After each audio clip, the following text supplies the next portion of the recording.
the interior of a very recently raided Inquisition stronghold, one that has been sprayed with cat musk, which has had valuable items stolen away from it, and is currently missing a member of its Inquisition.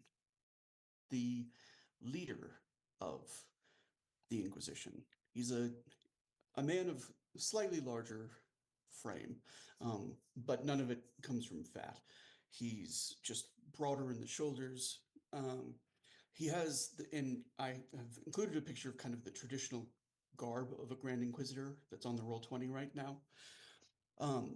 They, in public, because of their position, they wear masks to protect their identities, under the ostensible idea that they might return to just being a normal priest sometime, and whatever deeds they did as an inquisitor should not be known to their communities. There's a built-in anonymity for both the Grand Inquisitors and the ground level Inquisitors, although many of them are actually quite eager to be known for what they're doing.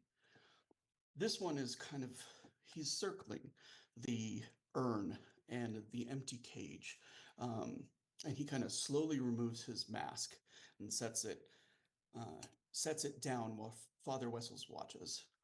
Wessels himself kind of tries to look at his face and then quickly looks away because the entire side of his face has been touched by flame. Part of the eyelid is gone.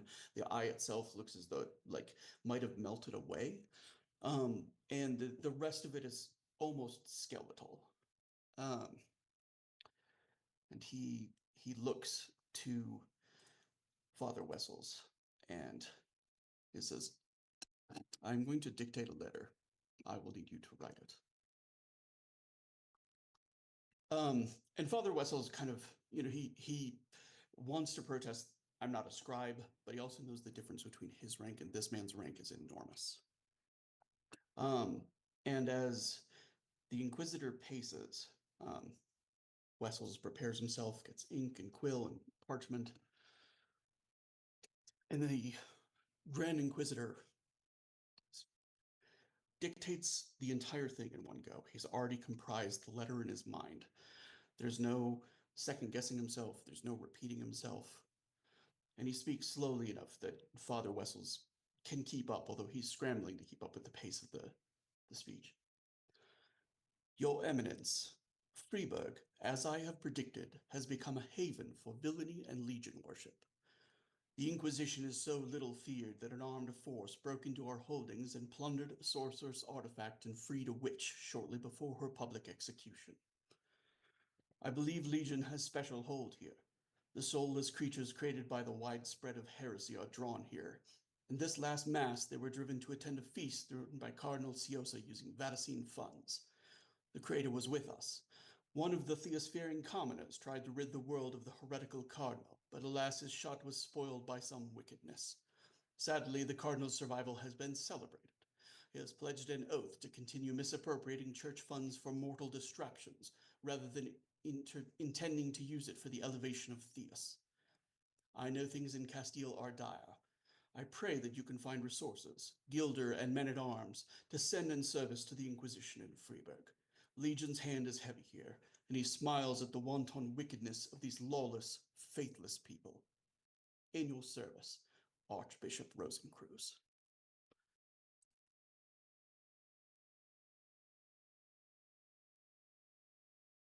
Thank you, everyone, and welcome to the Shadow of the Wachtturm, a 7th C First Edition Let's Play set in the great lawless city of Freiburg. Our art is courtesy of Hero Forge, First Edition 7th C and Be Funky, and today we have a special piece of art from Heger. In the information about their piece of art is going to be linked in the chat in just a moment. Our producer is one of the moderators of Dirty 20 Gaming, the delightful and compassionate Gloriosa, and our lore master for the series is the beautiful and benevolent Syndra. Before we get started, I wanted to give a content warning. While the spirit of 7C is swashbuckling adventures and shadowy intrigue, the story will deal with mature themes, including death, loss, suicide, and grief. Eisen, our setting, is recovering from a 30-year civil war over religious differences. It may get dark sometimes, and there's no shame in bowing out if it's not a place your head can go at the moment. So without further ado, I'm going to have our savvy swashbucklers introduce themselves, starting with Let's go with Rosa. I was pulling up my links that exact moment. So hey y'all, my name is Sarah. You found me here, which is one of the right days. You can also find me on the Tuesday game, Cyberpunk Red, as Magic, our corpro. I need to change my name because it's in my notes wrong. On Thursday, I am the DM for the Fool's Gold campaign. Wow, I'm not remembering any of the game's names, only the King's Pyrite. King's King's Pyrite. Pyrite. Oh my god. Gold? Other than that, you can find me working with the Scarred Adventurer on stuff and things that will come out eventually. Why not now? Because creativity and talent takes time. My bad. Yeah. Yeah, I'm still looking for it. And yeah, those are our links. Is this one a hot potato? I don't remember anymore.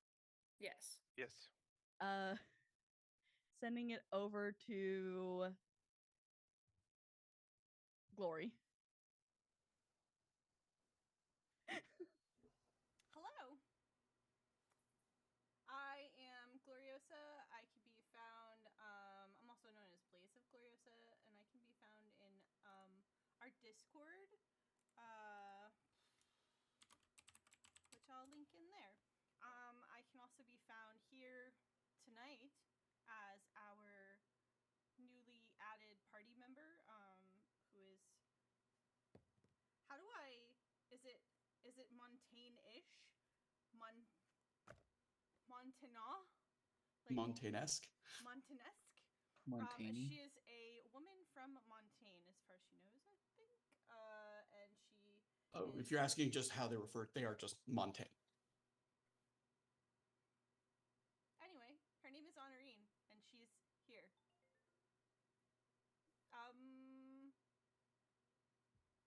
Back Kyle.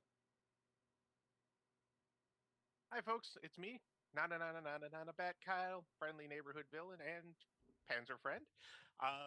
You can find me tonight playing Len, Naughty Bearcat Costin, the outcast from Asura, who is creative in his use of animal forms.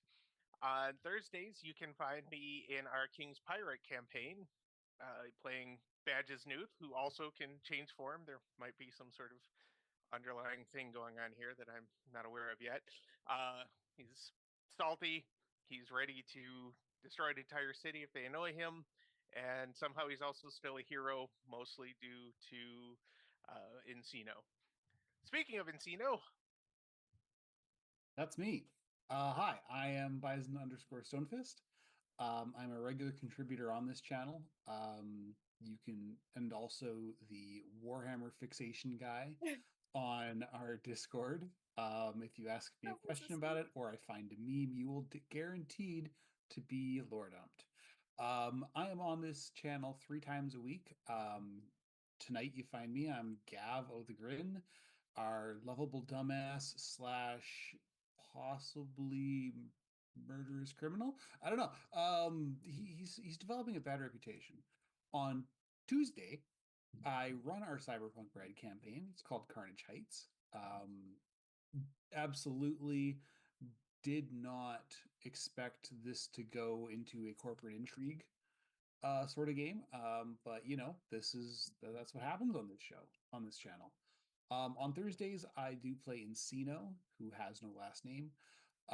He is our Dragonborn Paladin Ranger, big damn hero, dead man with a beating heart, on King's Pyrite. And let's go to Scarred. Hello, I am the Scarred Adventurer. When you don't see me here on Sundays, you can find me here on Tuesdays as Red Death, the assassin that is kind of regretting most of his life choices all the time, but you know, that's just a different thing. This time he's regretting a specifically magical one, but that's a different thing. Not really, it's fine. On Thursdays, you can find me as Lucas Alexander Warcrest on the show King's Pyrite, our Fool's Gold Adventure, and our Tuesday game is Cyberpunk Red. which is fantastically run by Bison, as was previously stated. I'm just going around and jumping around places. Otherwise, you find me here on Sundays as Arthur Wolf, the man who probably slept with all of your sisters and mother and second cousins. And yeah, he's like the town bicycle everyone jumps off for a ride. My sincere condolences on the mother part. Anyways, that and daughters would also fit in there. You know, like I'm not going to go into any more than that. Thank you so much for Pump the listening. brakes there, Super Chief. Yes. He has irrevocably changed the genetic pool of a few countries. Anyways, let's bounce it over to Runa or Ruth. Hi, I'm Ruth. Today I am here as Runa Hanserpan.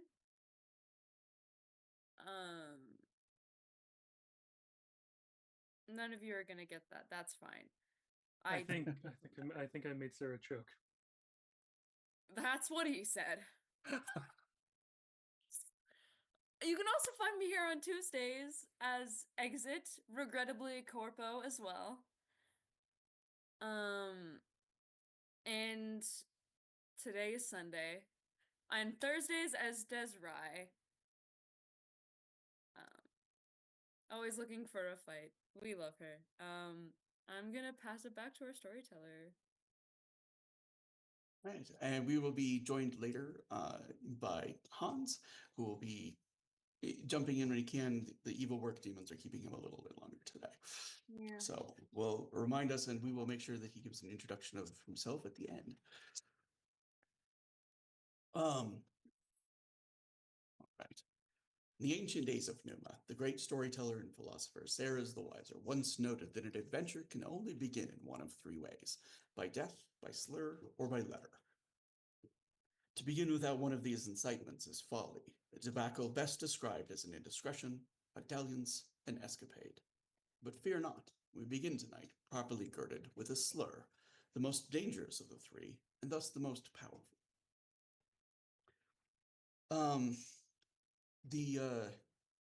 So the word in Eisen for jail is spelled Gaol, but it sounds just like jail. And we haven't had occasion to look in on Freeburg's jail as yet. In large part in a city that, technically has no laws and has a guard that has as much power as, they've sort of imbued themselves with, and is now missing an Iron Prince to actually enforce any laws. Almost the use of the jail is limited. It's for those who have definitely committed crimes that even a guardsman doesn't feel willing to pummel somebody greatly over. And in this particular case, the jail itself is one of the older structures left over from the war. It used to be a barracks. They pretty much just added cell bars. Everything is sort of community. And Arthur has discovered this by virtue of sharing a room and a single toilet with 16 other Eisen. And actually, we're going to take a quick pause. We're going to come back to this, but we're going to give Rory just a chance to introduce himself to everybody. Hello, sorry I was late, everybody. Had a long final call on work today. But hello, my name's Rory. I'm playing our good friend Hans Ulrich tonight. Aside from gaming with these fine folks, I do. Oh, one moment. Okay, you muted? Good. Just avoiding, preemptively killing feedback for the sake of everyone's eardrums today. Aside from gaming with these fine folks, I do occasionally stream again, finally, typically on Tuesdays and Wednesdays in the evening. I am planning a New Year's big DJ set, which is going to be fun. Yeah, I do learning Bitwig, Minecraft, the occasional other games, and that sort of thing. Yeah, but I will cut the intro here and get back to the incredible story that we're telling tonight. All right, so we cut back into the jail cell. The slurs in this particular adventure tonight are manifold because the fourth fight in a day and a half has broken out. And by fight, I mean the larger ones that comprise at least 7 or 8 people. It seems to be a process of like kind of with each evening, the thing that the jail is being used most frequently for is as a drunk tank. And so they bring in 6 or 7 new people. Words are spit. The people who are sober and eager to get out are doing their best to just sort of like be on best behavior, but they're thrown into the mix with a bunch of newly drunk, newly angry Eisen, and those who do get into a fight are going to be kept another night, and they know it. And yet, 4 fights in 2 days. Arthur has an advantage in that he studies Finnegan, and so being unarmed, he's particularly dangerous. He has a disadvantage in being the only Avalon there. That seems all right, you know.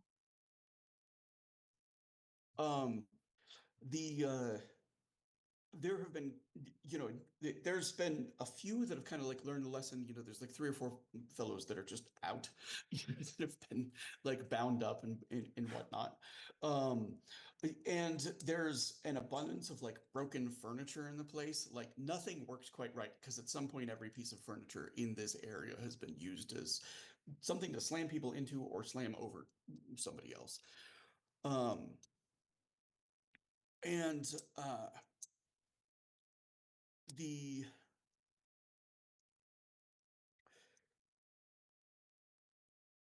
you are on your second day there after all of the activity. You've heard a bit of rumors about like that there was a great feast in the city and an attempted assassination of the Cardinal.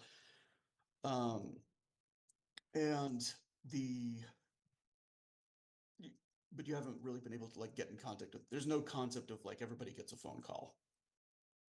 Well, I've been I've been writing little letters and just tossing them out the window. So I've probably gotten nothing, probably. Yeah. I've likely intrigued a bunch of people, but none of them read Avalon, do they? And I should probably have been thinking about that instead of writing them in Eisen instead of Avalon. But I don't really think I really clued that in. And I am now cluing that in, as that was not a very good idea.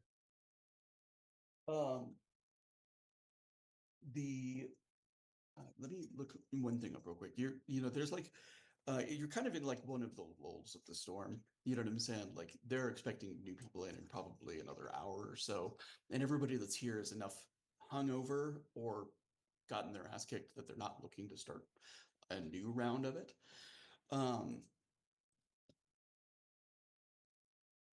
One thing up real quick. If in that case, I'd like to be sitting in the very middle of the jail cell, just kind of imagining people around me kind of sticking to the walls. The one thing that you can respect of the Eisen people is that like there is no ass kicking that you can like hand out that will much mute their like shame at looking cowardly. Does that make sense? It's such a huge thing in the culture that nobody's willing to there's some that'll like come up and just sit close enough that they're like shoulder to shoulder with you, but like there isn't quite that level of like, oh my God, he's terrifying, like move away from him. If anything, it's made some of them quite friendly towards you. You've had quite a few of them like asking questions about like where you learn to fight and I met an old drunken man named Finnegan all the way back in Innismore, and it was the craziest thing. And I'm just going on long, convoluted stories that have no end. So, and you see like one of the guards who kind of interrupts by like taking his club and kind of battering across the cell bars. He's like, "You, Inish." Right then. Lovely meeting you all. Stay in touch. You, Michael, keep with the baking. You'll get it eventually. And he just walks out. Oh, and The- don't worry about it. Don't worry about it, Greg. I'm certain the murder charges won't stick. Um, and he kind of like murder. What? I haven't been charged with murder. Very frightened for a moment. One of the guards is starting to look suspicious towards him, but the guard that is like at the door opens it up, and you see there's an Isa man who's like a little thinner than any of the others that you've seen. You recognize him. It's hard to place him. It was a night where there was like a lot of drinking and a lot of fighting that you'd seen him. Seems like a typical sort of night for me. Yeah, I get it. He doesn't look like he's had any kind of like a fight recently though. So you don't know. You don't think you're in a pit with him. Did I kick your arse or did you kick my? No, the second part's not possible. Did I kick your arse or did I kick someone's arse near you that was important to you in some manner or fashion? He says, I'm the one, he says, who runs the tables. He says, he tracks all the bets, he says, for the fight. That cost a few people a good deal of money. I like to come in and upset. He says, I make money either way. He says, when there's an upset, he says, or when says the predicted champion wins. He kind of offers a hand. He says, Frederick.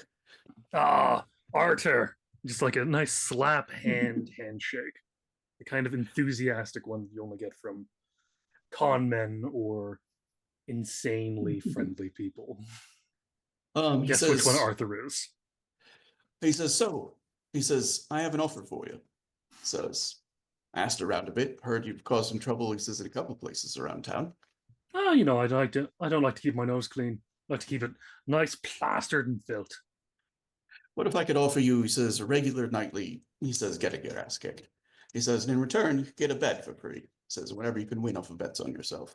Well, I already have a bed for free, but if you're offering me a nice place to fight and just have a nice fucking good time, then yeah. He says, the Draken Toes Tavern, it says, it's where you were fighting the other night. Don't know if you would find your way back to it. He says, but you caused an upset. There's been people talking. He says, wouldn't mind having you back.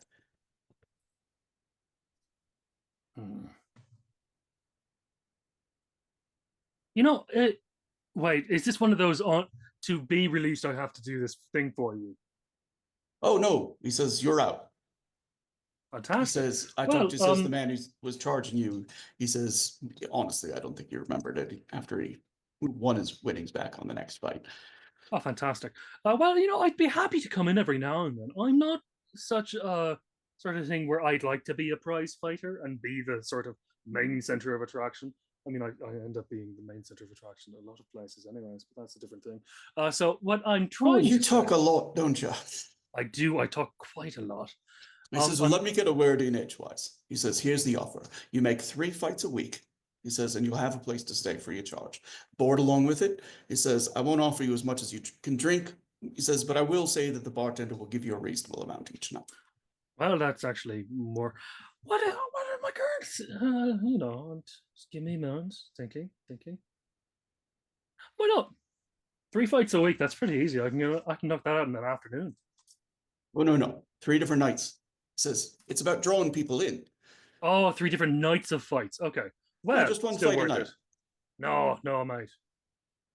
What? That's too few. He says, I'm the bookie. Trust me. You only want to do 1 night a week, or 1 fight a night. All right. Well. All right, but I've got one small thing I'd like. See, I have this mate with a metal hand that might enjoy these fights as well. He says, if he's interested, he says, in throwing down in a ring, he's welcome to.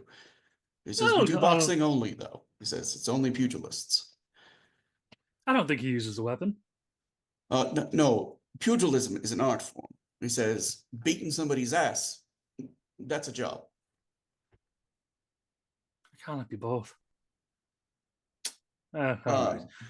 I'll float the offer to a few of my mates, see what happens. But it's one of those things. If they want to, they can. If they don't want to, they don't have to. He kind of gives a nod. He says, he says some experience. He says I could impart upon you too. So you're a fella that knows how to fight as well. He says, "Oh, I made the money." He says, "for the Drunkenstow Tavern." He says, "in a ring. Well, I if might you not ever have need, your fancy Finnegan technique." He kind of, but he points to like what is a very boxed out ear. yeah, see, I avoid those. Makes hearing a little difficult, and I like to talk a lot, and in conversing, you need to listen. He says, "Oh, trust me." He says, "the man who gave me this," he says, "got his ass kicked." He says, "I thought it was an honorable fight, and we weren't hitting each other in the head." He says, "and once he started to lose, those rules went out the window."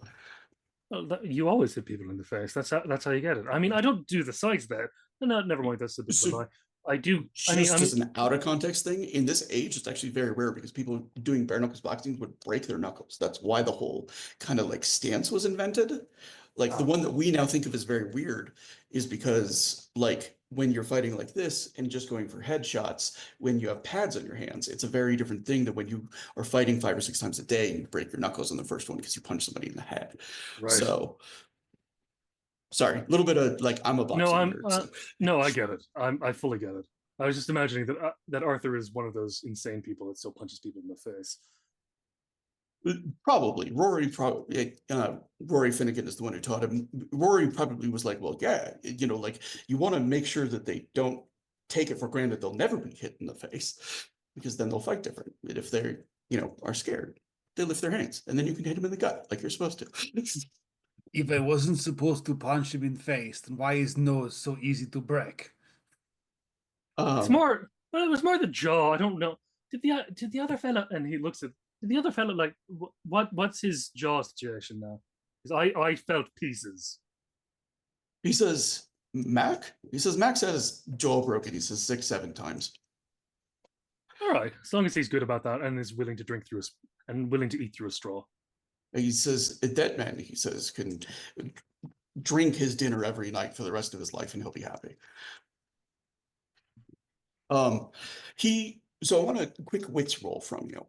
And if you have a criminal knack, or actually I'll allow an enforcer knack in this case, because I believe you have that. I do. So it's been a while since I've done this. It's the so I have a wits of 2 and then the criminal knack, the enforcer knack of 3. So you have 5K2. Okay. Thank you. 28.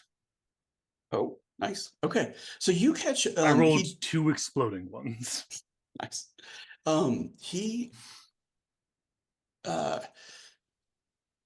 You catch a quick look and it just kind of like manages for you to like file away, figuring out who in the jail was actually the one that like got word back to him. Does that make sense? Like you don't have a whole lot of context and affiliation with like the criminal side of things, but you do frequently find yourself like investigating and looking into. Does that make sense? And you there's just a pass where you can tell that like Frederick is probably at least tangentially involved in some of the criminal stuff that's going on in the city. Like either he's known about, because like while there is no law against underground boxing in any other city, it would be illegal. Does that make sense? So those people looking to make sure they're in an establishment will still gravitate to his kind of place. Okay. Does that make sense? And from what you remember, the tavern was kind of seedy, but it was almost like deliberately so. Arthur's definitely gonna keep that away in his back pocket, and remember to keep Frederick as a nice connection. Yeah, he definitely has an informant in the jail as well. Like, yeah, because the guy that he looks at, I'm looking at you, Gregory. He was here when you came in, and he was also like the one guy who just seemed to like, the violence and the fighting. What he was just like so kind of used to it that he was like already standing somewhere he was not going to get caught up in it. All right. All right, so we're gonna cut from Arthur back to kind of where everybody else has been gathering, and Arthur can feel free to show up in a few minutes if he's heading to the theater. Oh, he'll head wherever, but he'll feel a strange pull in the direction of the theater. Not the kind of pull he felt with that lady when he was going off. That was a fun pull. This is more of a fated pull. We're moving on. All right. So the everybody else is kind of, there has been an interrogation. Gav is probably now returning to the theater without a body. He's still got his own body. well, not the extra body. he left with 2. He came back with 1. Did he come back with a painting? Didn't have time. There were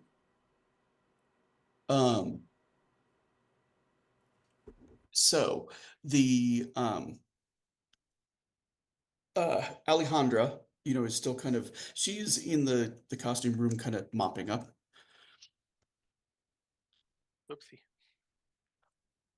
It wasn't a huge mess. Like, No. most of the blood was actually from when Gav was hitting him. Yep, then he got turned into a Capri Sun by Hans's Panzer friend, and that was the whole thing. Yeah, Len's gonna head upstairs and hate to interrupt the girls' night, as it were, but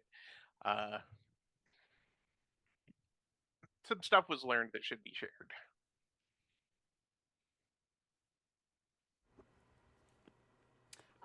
Runa and Rosa and Honorine were all in the same room, kind of talking, right? Yep. Okay. I think Honorine is getting changed out of the clothes. Like, if anyone has like a spare outfit available, I think Honorine, like, while they're getting to know each other, like, she's like, I'm gonna try to change out of the clothes that are fairly. I don't know how crazy she'll be about the costumes that are available at the burlesque playhouse. Why is it so drafty in this dress? Runa. Oh. Nadine, stand off. Huh? Yeah, Let's just we go. can hear you. Yeah. Go for it. Runa's like, I have extra clothes, but I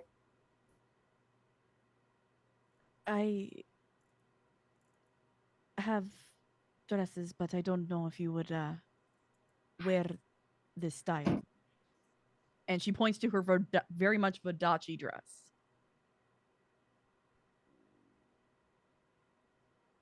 I think Bruno's actually in sort of like pants, right? yeah. And a sleeveless shirt. So And Len's like, they have things that are not so missing pieces. There aren't clothes like in the room. Those are the costume pieces that are downstairs, which was where they were actually doing the interrogation. So we'll have. Do we need to pause just a minute because it seems like our stream is having some issues?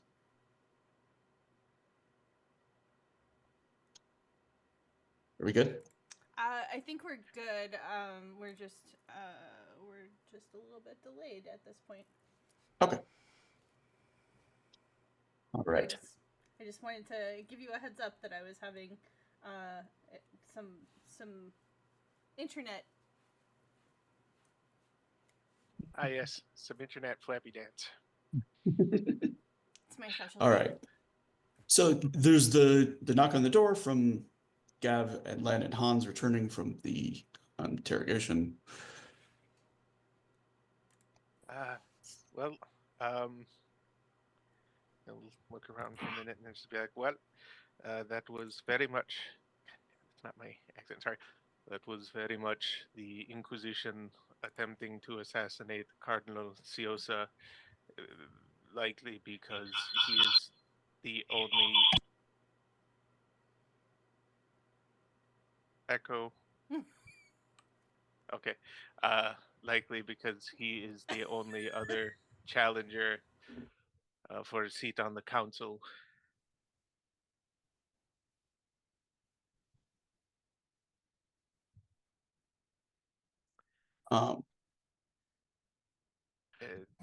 There are likely other plans in play that our would-be assassin did not have knowledge of. He was very expendable, wasn't he, Hans? It certainly seems that was the case. He said something about if he did not carry out this probably. At more than two, at least, multiple backup plans to eventually remove the Cardinal from his current position. But why? He is good man. That seems to be the exact issue. Exactly, signore. He is well liked by the people and well liked by pretty much everyone. It seems. I've forgotten some of the specific names used, but essentially there's an election for, not election, but the voting of the next individual into power into the position of the Hierophant is decided by the Cardinals. And I believe there's one missing at the moment. But if that Cardinal reappears, then at the moment it's likely that Cardinal Siosa is in the running to be the next Hierophant. But Len or Gev, do either of you remember the rival Cardinal who is vying for power at the moment? I forgot his name. Len would remember the name. Len's player, on the other hand, does not remember the name. The Was it Vessels? Cardinal Esteban Verdugo is the current head of the Inquisition, and he's the other rival to be Hierophant, which is like the equivalent of the Pope. So they're both like advanced as far as you can within the church. And the person who becomes the next Hierophant is voted in by the cardinals as a whole. But one cardinal is missing, so they can't have the vote, and that is the Cardinal of Montaigne. He Right, is not Montaigne's likely Cardinal. to surface again until the Inquisition is certain of their victory. See. As well, it should be noted that I know I am not the smartest man, but it does occur to me that several of us were seen, likely by members of the Inquisition, stopping or attempting to stop the assassination, which means Oh, some you of were the us- fellas behind that. Hello. Oh, hello, Arthur. You're back. You've Signore. Yes, I just got back in. Sorry. Please, welcome back. Well, good to have the you. door was open. I just sort of waltzed in, and I shouted from the hallway. You guys are speaking rather loudly, by the way. They're actually in an upstairs area. So I came from the hallway, from the upstairs area. Yeah. There's still, even if it's an upstairs area, unless it's a ladder, there's a hallway. there's a stair, but yeah, no, it's fine. So that's just something to consider. I know that Do you think they saw Signora Orai? no, they were way too busy when there was the whole fleeing the stink and then the procession and everything. They did not see you. They did not see me escaping there in cat form. But You can turn I into was, a cat. Sorry, I'm gonna stop interrupting. Just thank you. interesting. Yes, can turn into many things. But I was definitely seen trying to shield the Cardinal, and Hans was definitely seen catching a bullet with his scary Panzer friend hand. Yeah. Panzer Pan friend. A quick interjection. Since it is the first time that Arthur will have seen, and I think like several people have seen Honorine. If you would go ahead and describe your character for us. She is probably 5'0" nothing. Fairly pretty. She's got kind of reddish brown, dark brown hair. She's Montaigne, so she avoids the sun for complexion reasons. So she's pretty pale. Dressed as a noblewoman. with like jewelry all over the place because that's how they do in Montaigne. So she's got a very ornate dress, lots of jewelry, lots of layers. Her hair would have been done really nicely, but somebody had to like run them from Montaigne lands with a whole knife blade and stuff. So she's probably got some straw in her hair, honestly, from the. And probably a little bit of blood from where carriage was intercepted by the Scatman. Yeah, that's probably true. That's fair enough. Yeah, she's probably pretty splashed with blood.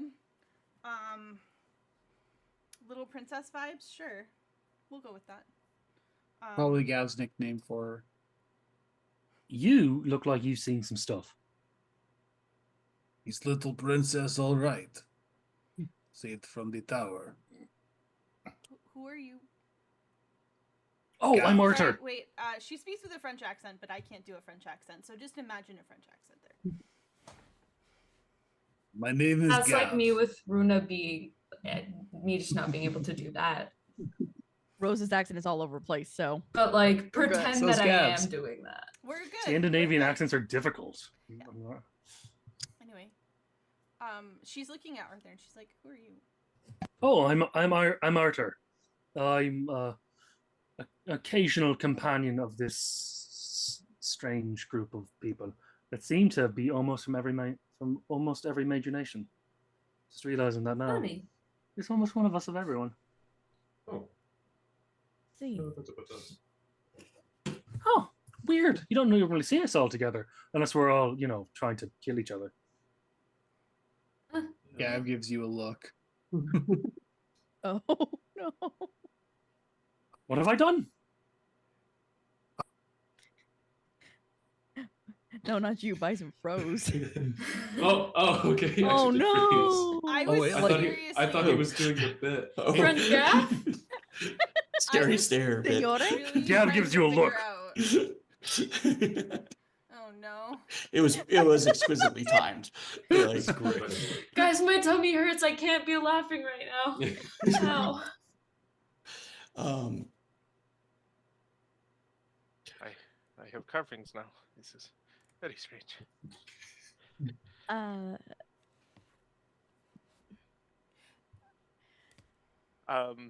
So Len was going to ask, Miss, did the man who took you prisoner with the knife, who brought you to the Inquisition, did he know who you are? As in your name, what you look? He knows all these things. Then was anybody waiting for you in the city? Were you coming? Who was waiting for you? She's going to kind of gesture to Rosa and be like, she knows him. His name is Gerard. Oh, well, that is Fancy man. yeah, Ah. good and bad. He's a friend of ours. Good. Have and bad Gerard I met is- him as well? I think I don't think so. See, Oh, has Yes. he? Yeah, oh, yes. He kept me from throwing you up the Montaigne, building. signore, with a fancy hat. Ah, yes. Thank you. Just Well- a little memory refresher is always appreciated. You just described everyone in Montaigne. It's male. There is not many Montaigne here. Yeah. Not very many fancy hats, no. Which is true. Most We are people going don't to find have to it. find some place for you, and it will probably not be as fancy as you are used to, unfortunately. But Oh, I've got a free room at the little at this pub. I have a house waiting for me. See, Do you have one waiting here? Yes. Oh, then fantastic. I've but got the nothing. problem is if that I is love that. Yes. if that is known to be your house, they will be watching that house if they do not just burn it down. the Inquisition is after you, Senora. They believe you are witch. I think we can clear that up. The accusations of some random hired guard don't really concern me, actually. They maybe should. I mean, I just had run-in with some random guards myself. She's gonna just look Arthur up and down, clearly skeptical. But I had a run-in with some guards. That your situation, friend Arthur, probably very different than This. Honorin's here. Oh, very different. I'm very aware of that. I just and punched a guy in the face. The problem is they let you go. The Inquisition will burn you just to be certain. The Inquisition likes to burn, Signore. Burn, baby, burn. What am I going? Yes. Guys, sorry I'm down here. My tummy's doing me an owie. Sorry. It's okay. I'm having fun. So, I don't know your name, bloody woman. I don't mean that in the insult. I mean that in the way that you have blood on you. Honorine cease to cease. Well, Honoree, slices of cake. I am saying I've got a new room that I'm not going to be needing, because I can really pick up anywhere. If you need a place to stay or just hide out for a little bit, I've got a spot. That's completely free, as long as I punch people in the face, but you know. If necessary, she can stay with me. I have apartment and I have shop. There's also Gertrude. I don't think that nice old ladies such as herself would talk too much. Especially, I don't think she goes outside much. She may not even know what's happening right now. But she knows about all of the women in the area. Len is like, I would disagree, friend Hans. She knows all the single women and always seems to know when we are outside to talk to us about all the single women. It's There's you make a good all point. the single ladies, all the single ladies. There's a knock on the door of like the area that you're at. Is Alejandra outside? Gav opens the door. Yeah. Hello. And Alejandra is a devout Vaticine, like despite the fact that she was willing to murder an Inquisitor. Like, so she's like, there is a Cardinal waiting. Like, Is good Cardinal? Nice man from dinner. She says the one who was putting on the feast, yes. Oh, he's a lovely fella. I will go meet him. Rose is like headed straight down. Yeah, and he and like you see Veronica come out of one of the changing rooms, like partially dressed and just sort of like like you know, her brazenness apparently does not extend to men of the cloth. And Cardinal Tiosa is there, and he's flanked by two monks. Monks in like the brown robes and brew beer kind of sense, not the like Gregorian. Yeah, monks. like these are and Gav actually recognizes that they're a small order. There's a monastery in the city, and these people do nothing but administer to the poor and needy. Welcome, good sirs, to this place. I don't remember the name. We are meeting upstairs. And he kind of steps back a bit. Yeah, and Cardinal Sosa smiles and just sort of gives Rosa a squeeze on the shoulder, and he says, I apologize. He says, these men, he says, have insisted to go everywhere with me for my protection. And one of the monks kind of like bows very deeply, like this is, and he speaks up. He says, we have been waiting, he says, for just such a miracle for years now. He says, we will not allow it to fall by the wayside for lack of courage on our part. Honorine definitely like did not come down to meet this cardinal, by the way, like in her bloody dress with somebody telling her that the church is hunting her. Cardinal coming upstairs. It will be fine.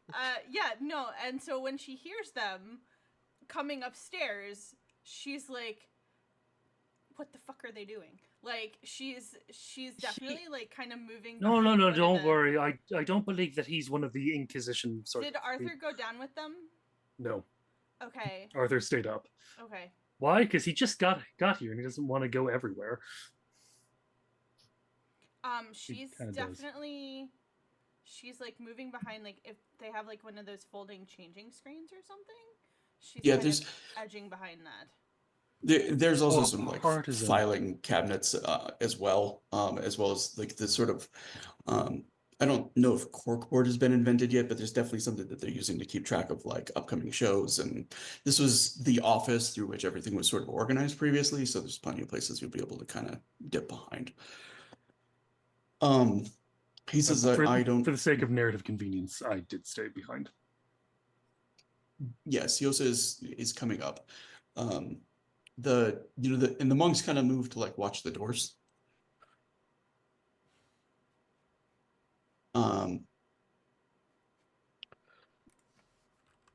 So the Siosa, he kind of comes in and looks around and like he sees that there's like a hole which has been turned into sort of like an overlook for the stage. He says, "Is this a safe place to talk?" Yes, that was a sudden extreme wait, unexpected. Is not likely to happen again. So welcome, Cardinal. Sorry about the tackle. I Hey. hope you are okay. I did get up to some stickball when I was a young friar, he says, but it has been a while since I have been tackled. Stickball. My boy's What a the hockey hell is player. stickball? There's not really any formal rules. Says there's usually stakes, something we call balls, says goalposts, and beyond that, a lot of bruises.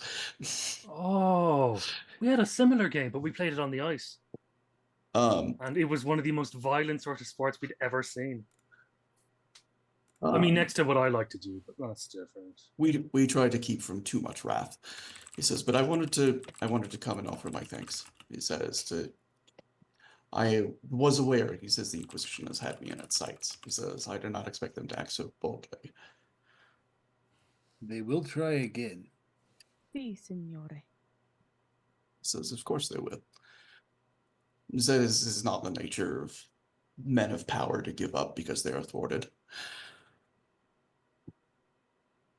You are in danger at all times. I know. He says, and I chose that danger. Brave, good man. So, is there a way we can assist? He says, some of us are already in the sights of the Inquisition for our actions. if you don't mind, he says, a bit of lecturing, he says, in regards to church law. He says the mandate of the Inquisition ends when the Hierophant dies. He's This is an opportunity to start drinking. When men of the cloth begin talking, that's when you want to be good and sloshed. Cardinal, he says the Cardinal has my respect, please.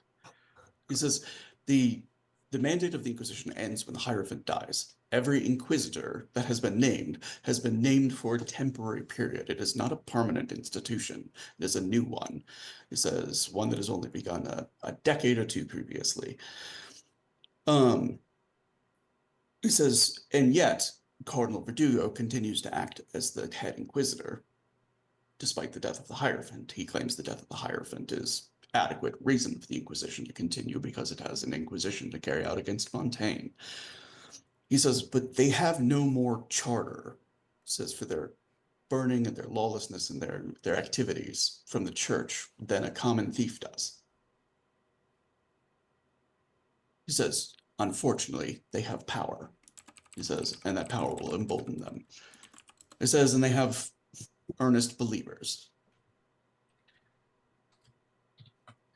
So that church law matters very little in practicality. Runa's going to be stepping away. She's not feeling well. So everybody tell her to feel better. Feel better. This is a threat. Take care of I yourself. hope for Hydrate or better, too. dihydrate.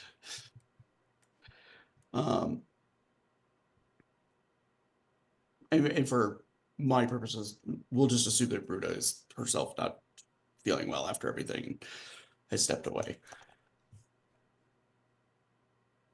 Well, it was a busy Um, day and some bad things happened.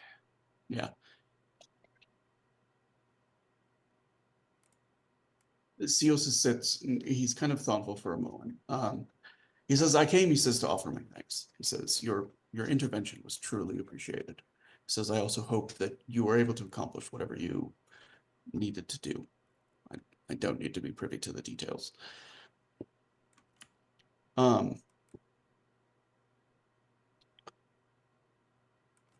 As far as my future welfare, I will appreciate any advance warning that you might come across. He says, and similarly, if word reaches me, he says, of some action the Inquisition plans against the group of you, I will be sure to pass that as well. Your- Grazie, padre. Yes, thank you. That is very nice, Father. It is greatly appreciated. Your monk friends, are they actual warriors or He just... says, they have been in their fair share of scraps. He says, oh, would I call them warriors? No. He says, would I call them tenacious? He says, and loyal? Absolutely. He says, and they are priests, he says, but they have come, he says, from their own life. He says some of them have served.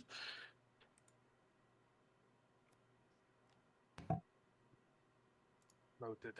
I would suggest hiring a mercenary company for security, but you We're cannot available. guarantee. No, you cannot guarantee that their loyalty cannot then be bought again.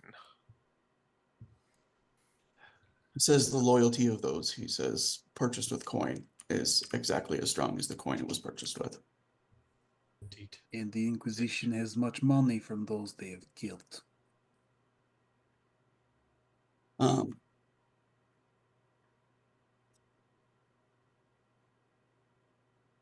He says, there is also something, he says, I would like to put on the table, he says, which is that I did have some forewarning. He says that the Inquisition was going to be moving against me here. I didn't know when. He says, I thought the feast, he says, would be a good time, he says, to give them the opportunity. And he kind of, he like pulls down the front of his robe and there's chainmail under it. That would likely might have saved you from bullet, assuming Says, bullet. I'm hit also you. very old. There's no promises. He says, I knew it was a risk, he says, but I thought something could be learned, he says, if they acted openly. That they are not afraid to strike from a great distance. He says, but that foresight, he says, was afforded me by somebody here in the city. He says, and if you are to be making enemies within the Inquisition, I thought perhaps, he says, to make an introduction to them, but I wanted to ask your permission before doing so. Does he make coats? No, does not. Kind of like tilts his head a little bit. He says, is that a reference that I should understand? Possibly best that you do not at this time, but you look around at everybody else, kind of doing the silent. What do you think? I mean, is likely it's probably better to keep that from you. What you don't know, at least in this case, can't hurt you. See. It is better you don't know, Padre Siosa. He says, I accept your judgment of the matter. Yeah, no, and then there's like, apologies for confusion. Was asking without words if we want to make contact with Cardinal's contact. I see. The Cardinal's Yes. special friend. Yes, absolutely. See. Indeed, that seems like it'd be a good next move. They were roommates. Says, I will make arrangements for them. He says it will not be immediate, he says, but they are also an enemy of the Inquisition. Says, so, I believe I've overstayed my welcome. No, nonsense. I mean, you haven't even had a drink. And Arthur hands him like a small cask of something. He kind of he smiles at it and he says, "I would prefer you bring it to the mass next week." Says there are many who would appreciate it more than I. Well, I never make myself to mass. I'm not a very good Catholic, as you can see. Badazine is the word, by the way. I know. I just wanted to say Catholic. Yeah. I'm not a very good Vaticine, as you can see. So how about you have it, and you can decide what to do with it and bring it to mass or not. He'll take it and kind of put it under one arm. It's fortified whiskey. He looks to I lean in to Hans and go, "It's fortified whiskey. That's what it is. It is hard shite." That's Sure, there's many that would appreciate it. he looks to everybody else though. He says, "Is there any other service that I can be to you?" Honorine is still. She's eavesdropping, but Yeah. she's still out of sight. Yeah, and if he's detected her, he's made no indication of it. Do you have any suggestions on how to avoid the eyes of the Inquisition for a time? Finer haired. No one will find you in the slums. It's true. Do you know a good place to get women's clothing? Asking for a lady friend. He says, "No." He says, "I'm still new to the city myself." He says, "But he says, sticking to the slums," he says, "and away from powerful eyes and ears, the Inquisition has always been an organization more concerned with power than with righteousness." Where is my new apartment located? It's just a room it's up in the Steinderweisen, which is like the northernmost district. I think we should still be on the district tab in the Roll20. Yeah, I'm just wondering, is that close to slums or is that very It's far the away? opposite side. It's the opposite. It's actually then one of that's the not nicest helpful. districts of. It's one of the nicest districts that someone just went, "Hey, you want a room here? Okay, great." The Riverfront and Fine Hearth are the two worst districts in the city. And I'm in Steinderweisen. Yeah, which is one of the two nicest. Cool. Hans and I are where again? You guys are in the Dragon Nest, which is kind of middle of the road. Mm-hmm. Okay. So, Rosa's in the Riverfront. Honorine does not yet have a place, and Gav is he's down in Fineheart where the rat catchers are. with Yeah. When knowing this information, you found yeah. out that are not currently, I think, on their radar unless they followed us here and are watching this. No, place. but I would say that a good place for someone to hide would be a place where more criminal sort of people hang out to begin with. Seems Which like- describes Flucifer to a T. The Riverfront is the place for criminal stuff. So we've got so yeah, no, I'm No, staying with Rosa would probably be best for our new friend. it likely would. That'll just be like Siosa is then heading out. He hands the cask off to one of the other monks, and the monk seems to recognize the vintage, look very approving. And Siosa just sort of like, "It's for the feast," and you're like, "Right, of course." Remember No your sampling. Yep. Len's gonna try and find some semi-decent clothing for Honorine while he's downstairs.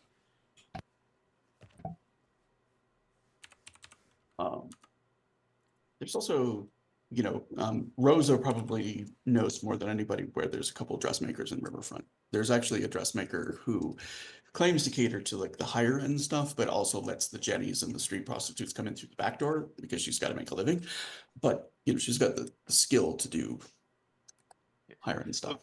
Yes, but first need to get her there and wandering with bloody hair and clothing, while not completely out of character for city, is still a thing to take care of to draw the least amount of.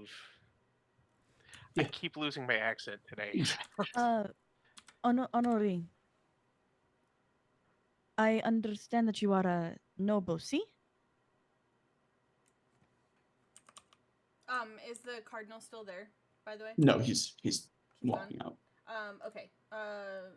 She'll kind of ease out and nod.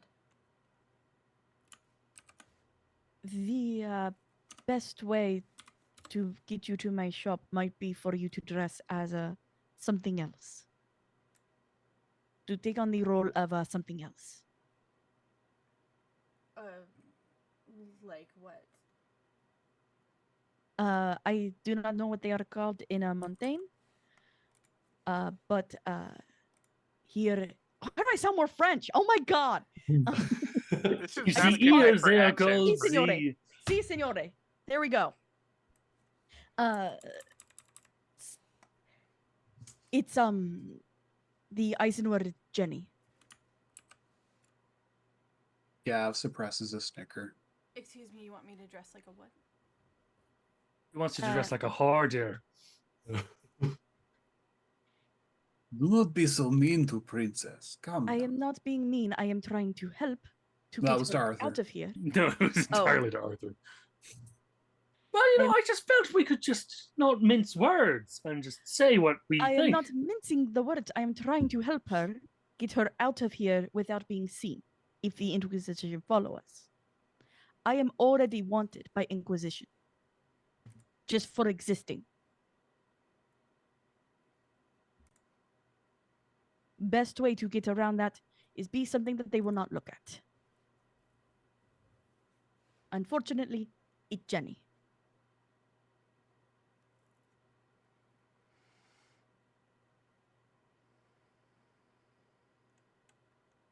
Would be an effective way to blend in. It would be. See. Something tells me Princess does not appreciate this idea.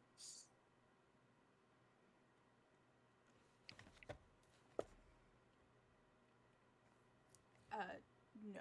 There should be another way. It's like simple question. Why extremes? Surely there is something. Be- Normal woman of Eisen, invisible. Ah, we just need a normal woman's clothes. Give me 20 minutes. Because And he walks Senor, out the door, like bottle of wine in hand. Hello, ladies. Well, Because- surely there's just.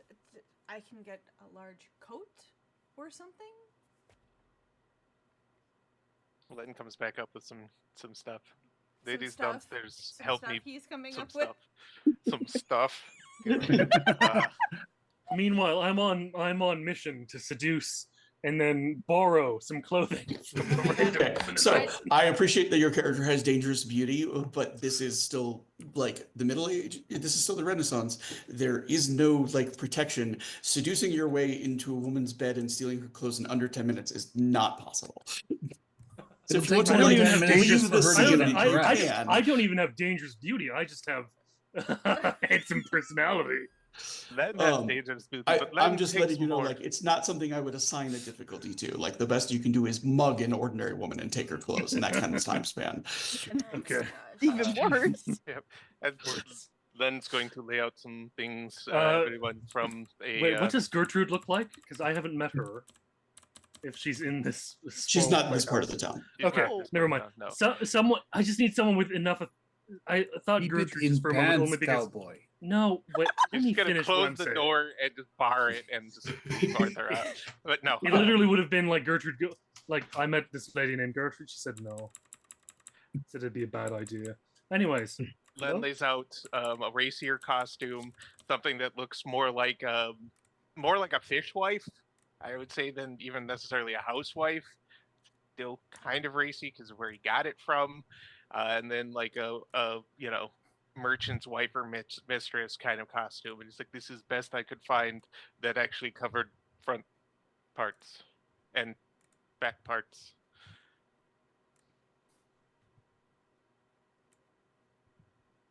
Um, Or can go Are- by. Alejandra had watched him like pick out a bunch of clothes too and looked a little like puzzled, but she did add a few things on top of it as well. Probably like underwear. That's not No, something like I would've cloaks thought of. and like they have an abundance of things to kind of like hide appearance because it's a common staple of theater. Yep, pull up the hood and nobody knows that you're the princess, even though they see that you're the princess. Kind of. Yeah. Yeah, I gotcha. The king Um, walks out in a disguise.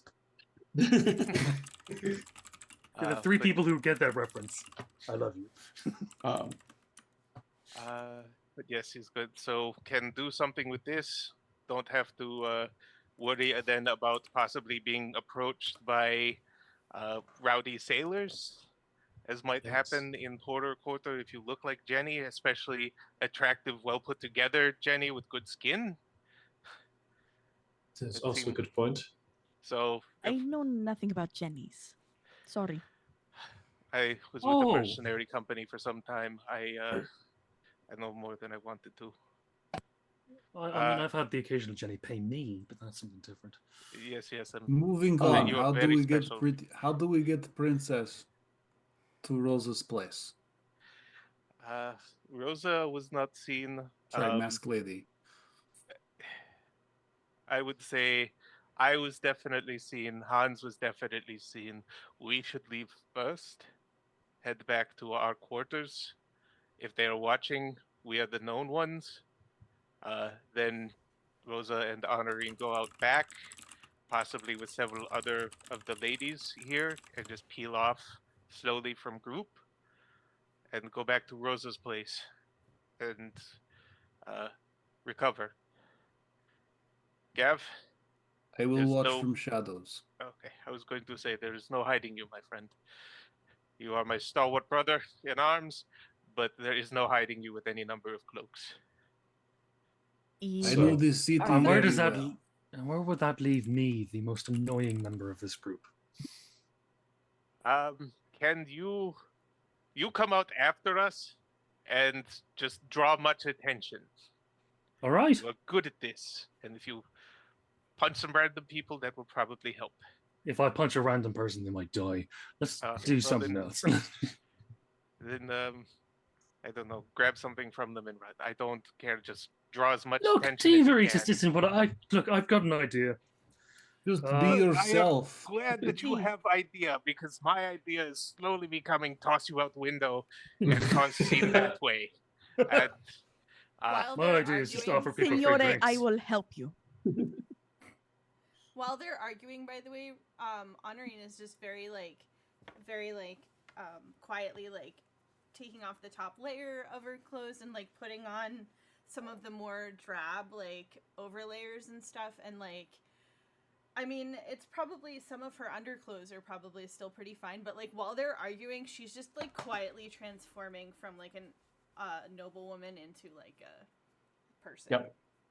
While the Um, arguing is happening, there's a clinical so- appreciation. I don't know as Gav is anybody a else. wall. I don't know as anybody else even has the skill. Honorine actually has the skill commoner, and she looks a lot more like one than I think anybody probably imagined. Okay. Len has commoner, was trained to at To least. no one's surprise. Actually, I am still- too no. beautiful for that assumption. How dare you? Act- um, I would fit in somewhere, but not always. I'm the town drunk. Len is going to try to kind of usher everybody but Gav and Rosa out of the room to start the plan.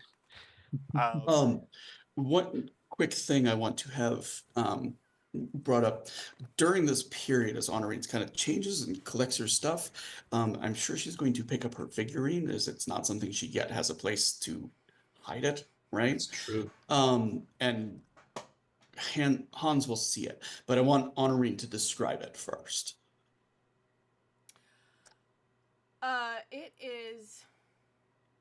It is a figurine that is probably she wasn't very humble when she started it, and she was also not very good at carving wood, so it's actually not a figurine, it's a figurine. And so it's probably about, what is that, a foot, probably a foot, 8 inches, a foot tall. Full size Barbie. And it's made out of the wood from a tree, like a Burl. a I think what they're burl, called. but like I was trying to think of how to describe. So like an injured part of the tree that's kind of known for its. Were you there for the burl discussion? That I was think so. last week. I think So I it's saw like- the cold open we did with that. Okay, so yeah, it's like a part of the tree that like the tree is reacting to damage, but they're Mhm. known among woodworkers as being like very unique and like very beautiful like growth patterns because Yeah. they're basically a tree You get tumor. like twisted grain and stuff. It looks really cool. Exactly. Yeah. So she got one of those from the dark forest, and she has carved it into the Shatten Man. Although she doesn't know him as that, she has carved it, and she's gone back to it over and over and over again as her skill got better. She's improved on it. So at this point, it's been worked on for like 10 years. Whoa. And she's got his crab like blade fingers, and she's got like the awful like look of him, but she's also got how that looked to her like a suit, and she's also got like as beautiful as she can make it, like the visage underneath that like is Okay. just ethereally unnaturally beautiful. And The kind of like handsome Squidward level, like chiseled jaw and stuff. I think he was described as, or at least like kind of. sure, Don't remember. Party. I don't Handsome Squidward. I haven't seen SpongeBob at all.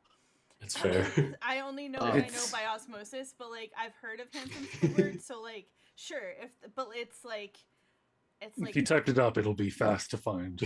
gorgeous. The Or The- that, yes. the human features would probably be more accurately described as like elfin. Oh. They're very fair and delicate, although still K-pop dark. star. Yeah, sure. I'm gonna go with elfin, The not Shatten Man K-pop is star. Korean. Just how pretty K-pop stars are. Just yeah. Yeah. Jesus.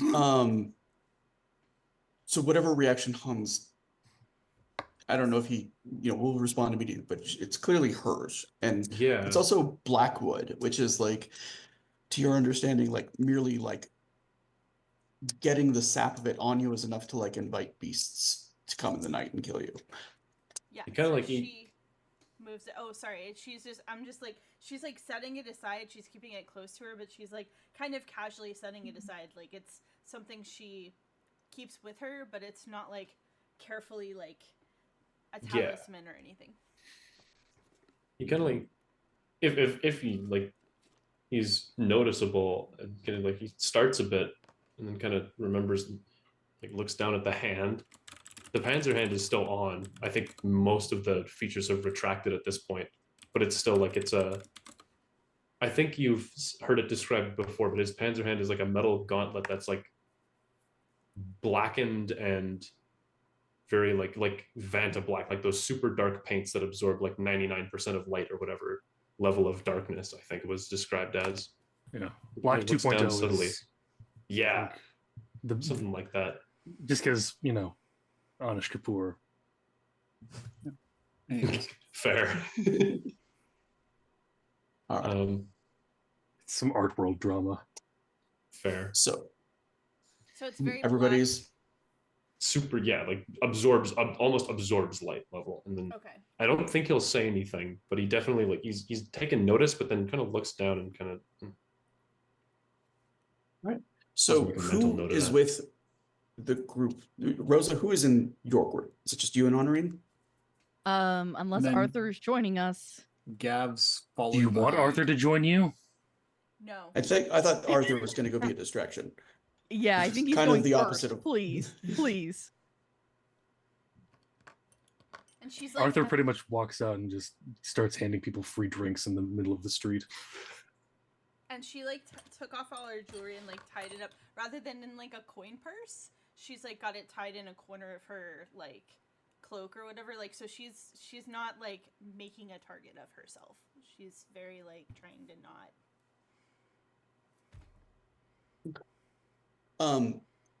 I would like both Rosa and Honorine to make me wits and keen senses rolls if you have them.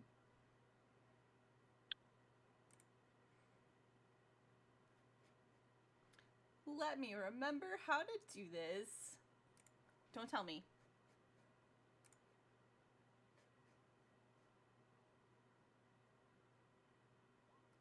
Oh no, 11.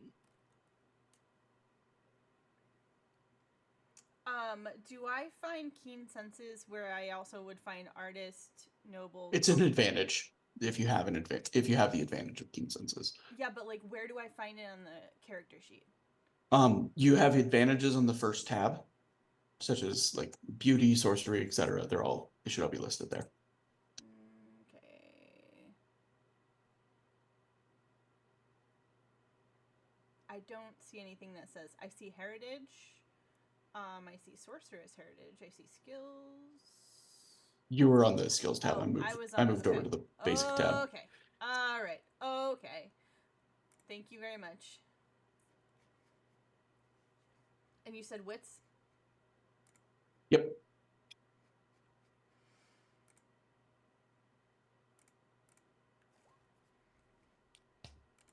Okay. 16. How did we both roll a 1? I mean, statistically, it's a 1 in 10 chance. Okay. So neither of you see anything. Gav is following behind. Oh, okay. You may also make a wits and keen senses then. All right. I don't have keen senses, but I do have wits. Some. I rolled a 1. Join the club. It's going to be accounted by. It's a 24 total. 26. You got a what? Sorry. I got a 24. Okay. Still does not beat my 26. Oh. See, he almost knew what was going on.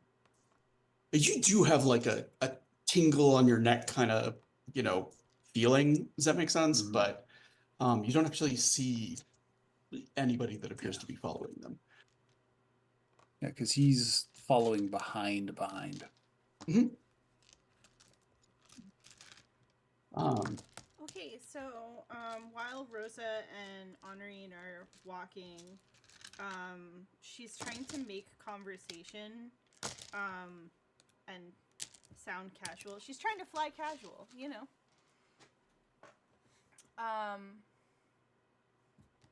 What was your name again? Rosa. You can call me Rosa. Rosa. You can call me Honorine. Probably better that way. What is your shop sell? Since I am Strega, I read fortunes. Didn't I know it, a Rosa that read fortunes at one point? That was up to y'all's backstory of whether you had crossed paths again or not. Yeah, no, I think we had talked. That was in character. Yeah. Oh, sorry. Possibly I've worked for many family who were wealthy. I am seen as bad luck charm and get thrown out very easily. Size do size. It sounds familiar. I would have been much younger though. Not as learned in my craft. Oh, okay. Well, how far away is your shop? How far is my shop, storyteller? Because I don't actually know. It's like probably like a 20-minute walk. And like as you're approaching, like you're this close to being like scot-free. You know what I'm saying? Like in your shop, you're like, Rosa, where have you been? Steph, like just booming Usuran voice recognizes you from across like the area, and he's like, "Can you have a friend?" Sí. Signore, come from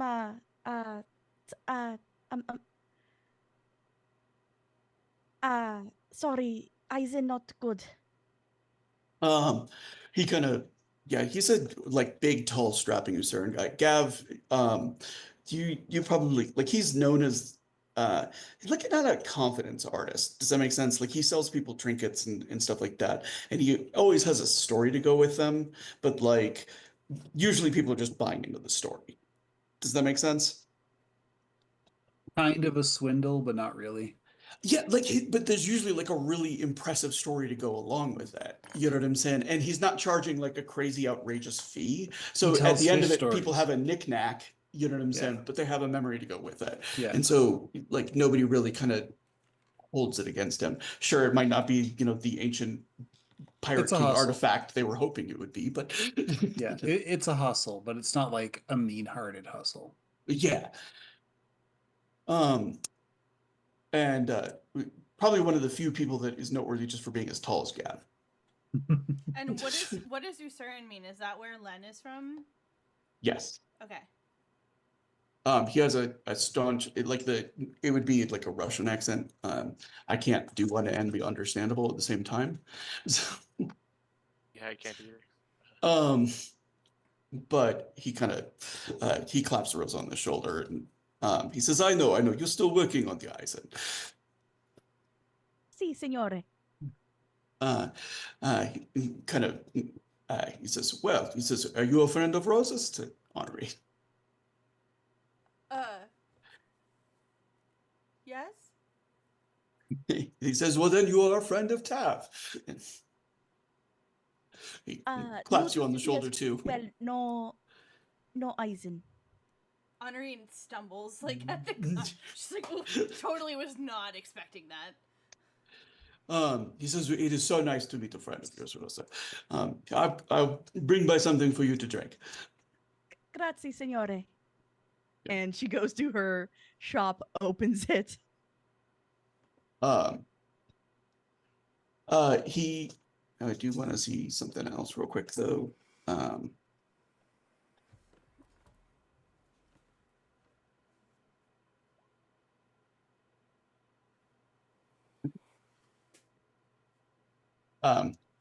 Yeah, so he does go back inside. Gav, you see them get to her place. You haven't been able to see anybody having spotted them or anything? Yeah, he's still gonna keep an eye. Not really like staying by the house itself, but far enough away that he could be looking at anybody. Go ahead and give me another roll. Okay. Keen scent or wits. What am I looking for again? Just wits? Yep. Can I add criminal to it? Yes. Cool. Doubles my dice.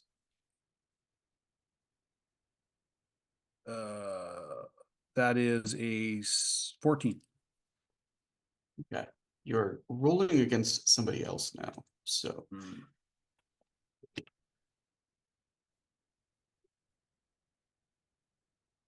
all right. So the master criminal that he is, there's like an 11-year-old that has set up on a bench in such a way that he can keep an eye on Rosa's place. He looks like about in the age group of Felix. Gav's gonna sort of slowly make his way over and he's like, "Who's paying you tonight, little one?" It's like, me? Oh, nope, he's paying me. I don't think so. It's just, look, it's a real nice bench. See? Very smooth. And just quickly, what district are we in? You're in Riverfront. In Riverfront. This is a long way from fine earth. He says, yeah, they got nicer benches here. I mean, have you seen the roads? Really narrow. There's no benches. And why did you choose this bench in particular? When the market's open, there's usually people with breakfast. Very unsure of himself. Look, I am not here to cause trouble. I'm not here to cause trouble either. And as I'm like borrowing Len's accent here, Frick.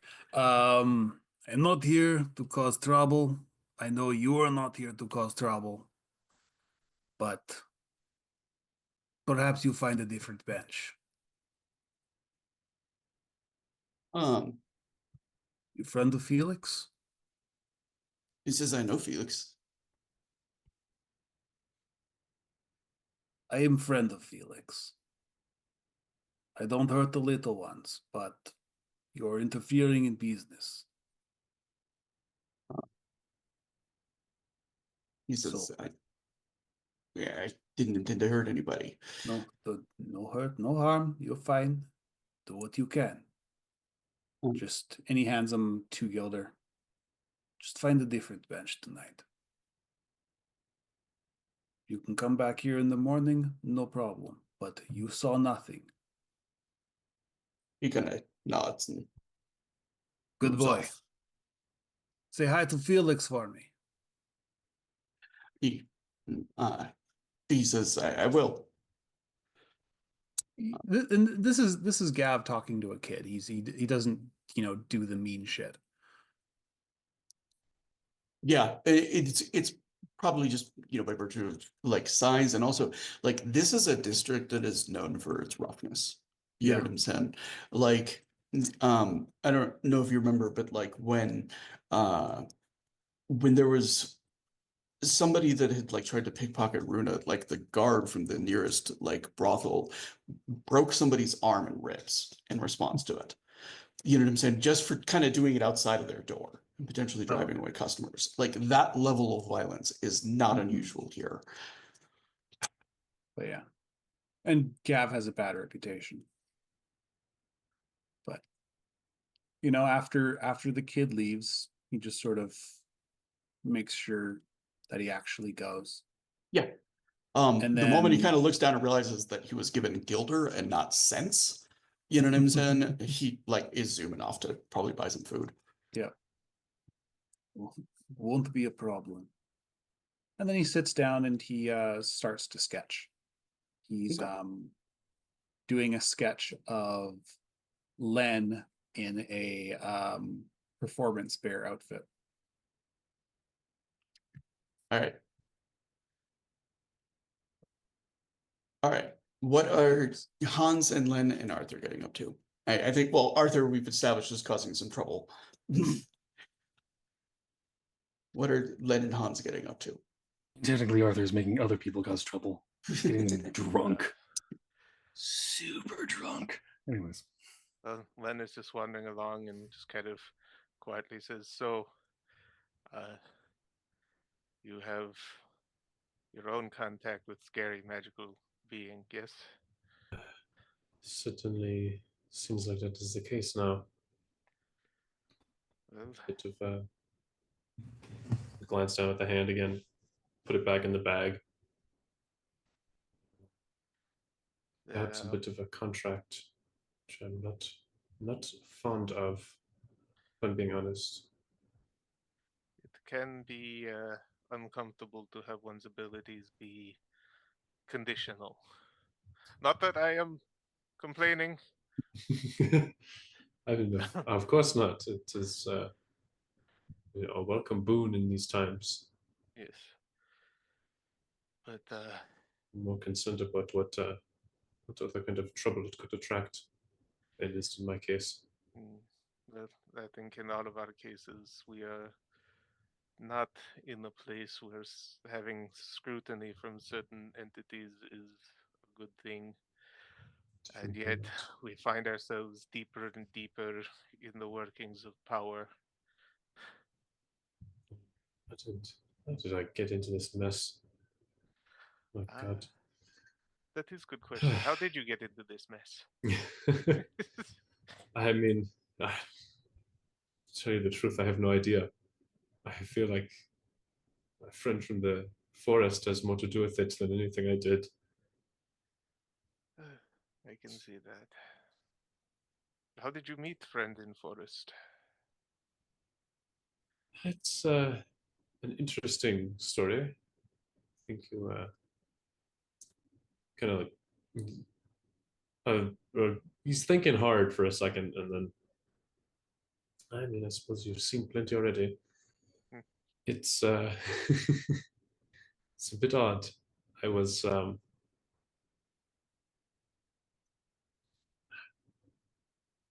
whatever. No sense in hiding any of the details. I used to be a soldier. I was a God, what was my rank again? I'm You're the fucking captain. worst at this. Captain, that's right. Look, none of us is having Well- a good brain day tonight, friendo. No, I just didn't have it written down. Actually, more appropriately, you probably should have been a lieutenant. Okay. There we go. Gotcha. I was a lieutenant with I suppose, would this have been the recently passed Iron Prince's territory during that time?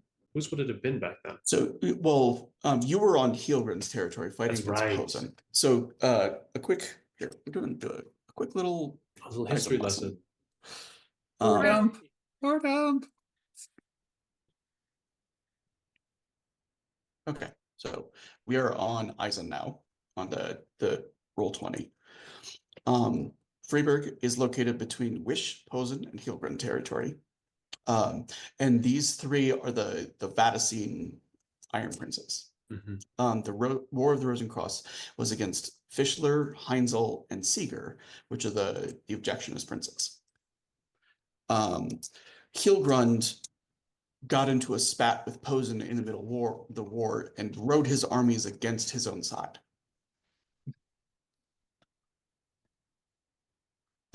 As he expected, because he was the center and like the former imperator's palace was within his borders, he felt like that meant he should be the imperator.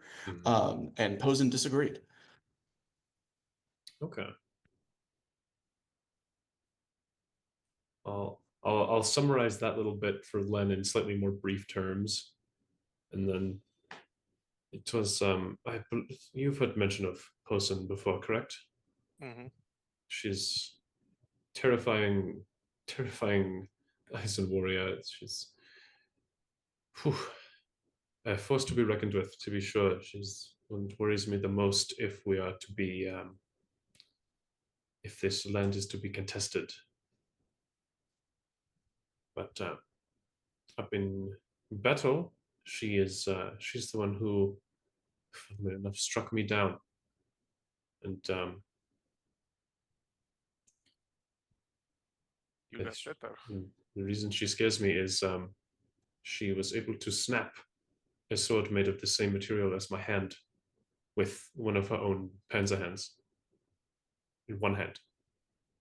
I had never seen that before in my life, and never again since. Seems like that would be nearly impossible. Wow, that is what I had thought. Thought it was not possible. And well, yeah, to that end, she killed me, which was not fun, mind you, not a good time at all. I mean, I know you'd imagine it sucks, but believe me, like and then sometime later, woke up in a carriage in the back of a wagon being pulled through the Schwarzenwalden. I assume by thugs trying to steal my Draconeisen. And the Scottenman kind of drove the thugs away and claims to have been responsible for me my return to the mortal coil, which was bizarre. And I had no, I mean, I still can't really wrap my head around that. That I take it for truth because, to be perfectly honest, all this stuff is wildly beyond me. Even still, I'm just learning to understand the things beyond the things beyond, I suppose. But he told me there is darkness coming and a potential war. And I agreed to find people to try and stop that. And now that is how the Panzerhand was turned into whatever metal. I'm not even sure if it's the same metal anymore. I would assume it is, but that's how that happened, and I guess that's how all of the stuff you saw in the room, and the catching of the bullet, and it frightened me at first. I won't lie, it was scary, but I feel like there's no escape from it at this point, and I feel like there's less to fear if it is inevitable either way. Well, may not be inevitable. I would not be cavalier with this power. Oh, Even no. those born to it are, if they are smart and live long enough, respect the power and kind of fear what they can do. Admittedly, turning into a cat or a bear is not quite so dangerously supernatural, but has its uses, that's for sure. yes. And I am glad that we have an experienced military man with us. It's good to be in the presence of fellow soldiers again. I would agree with that, though I was not meant to be a soldier. Oh, were you drafted, conscripted, I suppose? That is the way you could say that. More, I was a failed experiment who was spent on a possibility. Oh, I was supposed to be much more than I am, and when it became clear that I would not be what was wanted, and the chance to assassinate the general who is even now driving towards the heart of my homeland was available,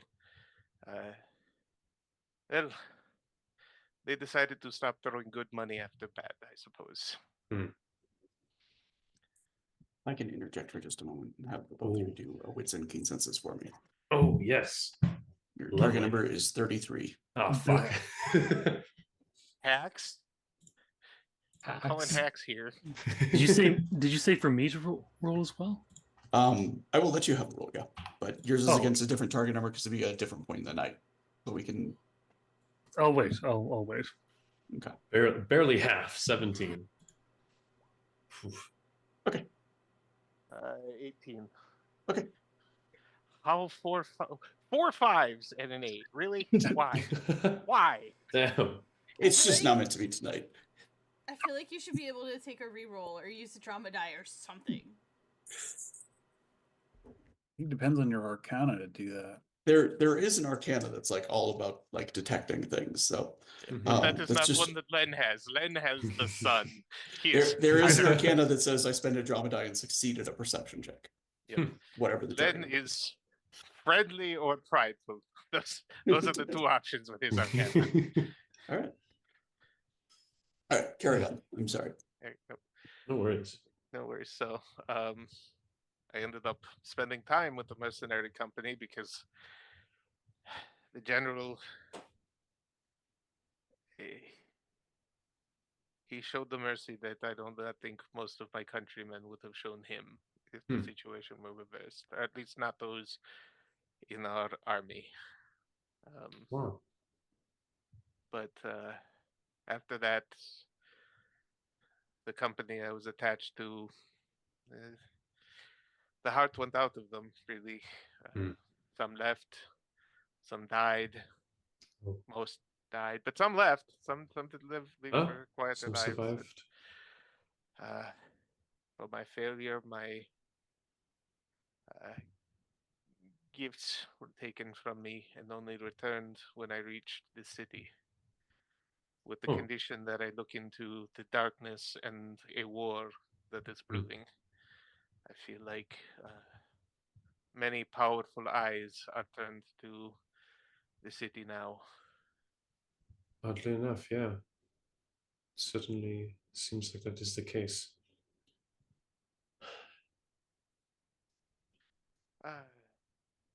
Goodness. And we are now very much entangled with whatever it is. I did not intend to get entangled. Indeed. I think whether we like it or not, there's no way out now. No, after At what least. we were shown by the cards. At least no easy way. That's for No. sure. And it is a strange group of comrades we find ourselves in, but not one that Indeed. I am in a hurry to divest myself from. Yeah, I agree with you on that. It is just nice to have as much of a band of misfits as we all are. It's nice to have others to rely on again. Yes, very much so. So, which one did she try to set you up with this week? I'm interested to see if she's doing the same thing to both of us. I don't Or if even she's- remember. She's asked me about like 3 different women already. It's only Sunday, and she's already asked me about 3 different people before I even left to go to the mass. She's so nice. I don't have the heart to tell her no, and then we'll just. We're gonna cut over to Arthur. Yeah. So you've been giving away drinks for a while, which like actually works out because like the bartender at the Bearhausen, which is the playhouse, began to utilize you to do it to like draw people in for the show tonight. You know, you do seem to have a ability to talk endlessly. Yeah. coupled with some alcohol, you know, and it's like, well, as long as you're trying to create a distraction, you know, bring us in a crowd. Absolutely. So it's probably your first experience actually seeing what they do, right? You haven't, because the Bearhausen is a very unique kind of show. It's an opera coupled with a burlesque show. Yeah. While that does sound fascinating, Arthur is not actually sticking around. Okay. So after like the crowds have been kind of drummed up and whatnot, he's slipping away. Yeah, exactly. Okay.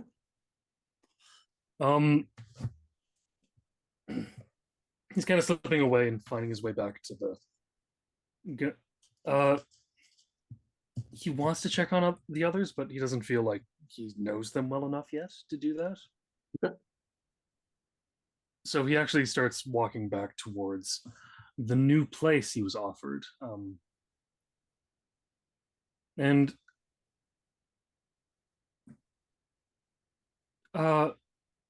he manages to find as unpopulated an area as possible. This is not much of a part of the city for that. Or at least a quiet part of the city where he doesn't have to, where he can kind of let the facade fall for a minute. Okay. Stop The being the bridges are jovial, actually some of happy- the best place for that. The bridges that connect different parts of this, especially late at night, there's not a lot of traffic that's going over them necessarily. Okay. So on the way to the room, he'll be, you know, crossing one of the smaller bridges instead of one of the larger ones, up towards the Drachenstow. Yeah. It's around here. He kind of just like takes a breath and stops trying to be everyone's friend. Just to breathe for a moment and not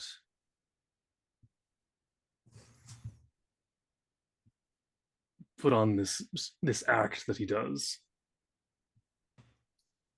And just allow himself to be kind of pissed. Like it's not at anyone, just kind of this fact that he's in another crazy situation when he just wants a few minutes to be quiet and nice, and he gets these so rarely that he's angrier during it than he wants to be. If that makes any sense. Yeah, there's always, you know, you'd heard Jack refer to it as the tug of the coin from time to time. Yeah. And it's easy to kind of, you know, to spend the moment like remembering it was one of the first interactions you had where you'd seen him again since you were a child. You know, when you, because your adventures frequently brought you away from Innismore and then back, and you were actually at Caerleon, or not, sorry, not Caerleon, you're at Avalon, like newly arrived on the shores after what felt like years away. You know, just kind of like missing the place that you knew of as home.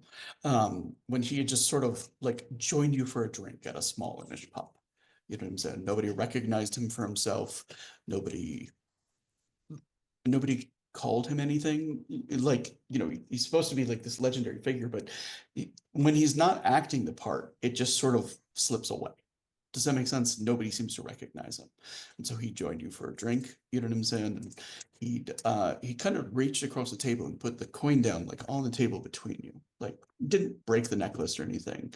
You know what I'm saying? Just kind of like letting it lie there as if you were like giving you the chance to think about whether you as an adult understood the deal you'd made as a child.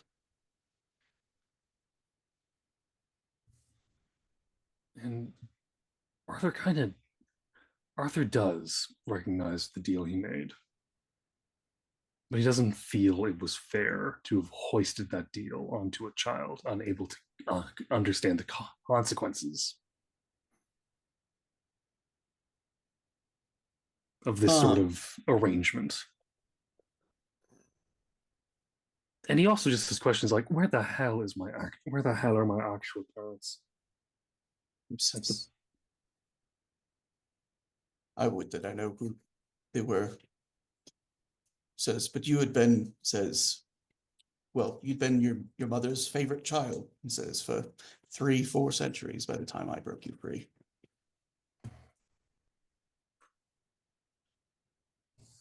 That's always an annoyance, isn't it? He kind of holds his hand palm up. He says, you can give the coin back whenever you like. I don't think it works that way, and I don't think you know it. I think you know it doesn't work that way, and I don't think I can properly give it the way. He says,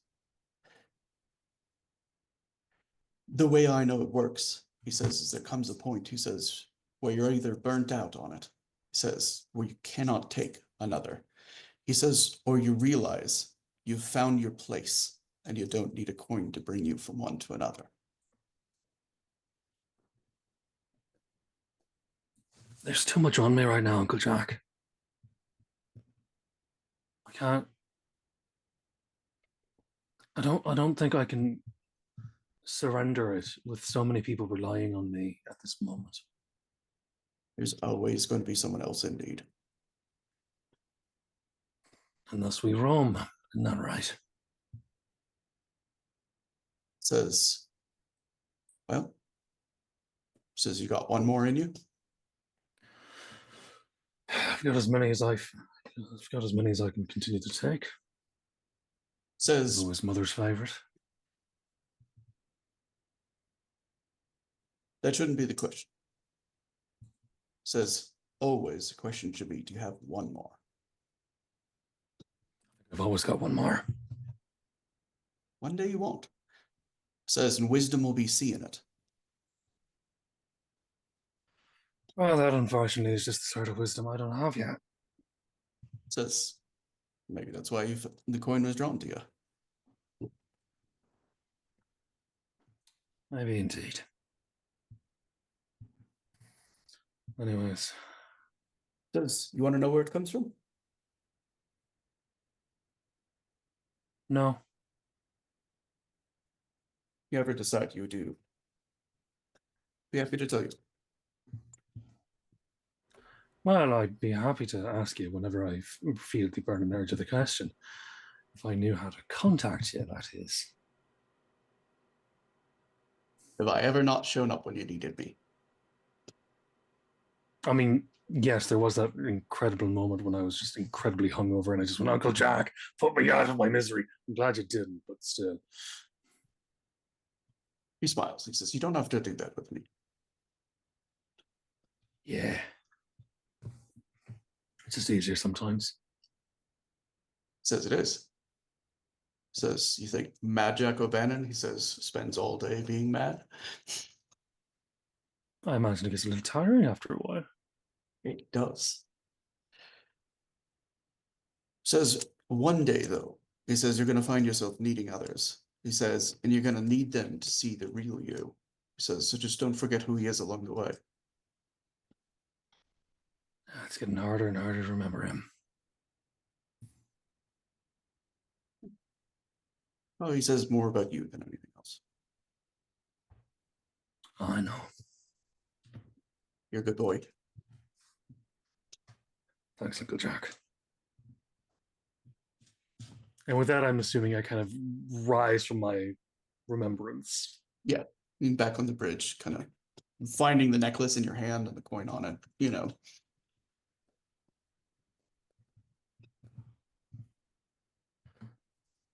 One moment. I have something coinish, actually. Just.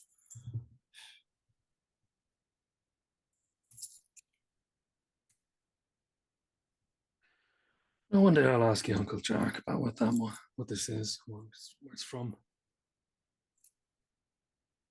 I just don't think I'm ready for the consequences of knowing it.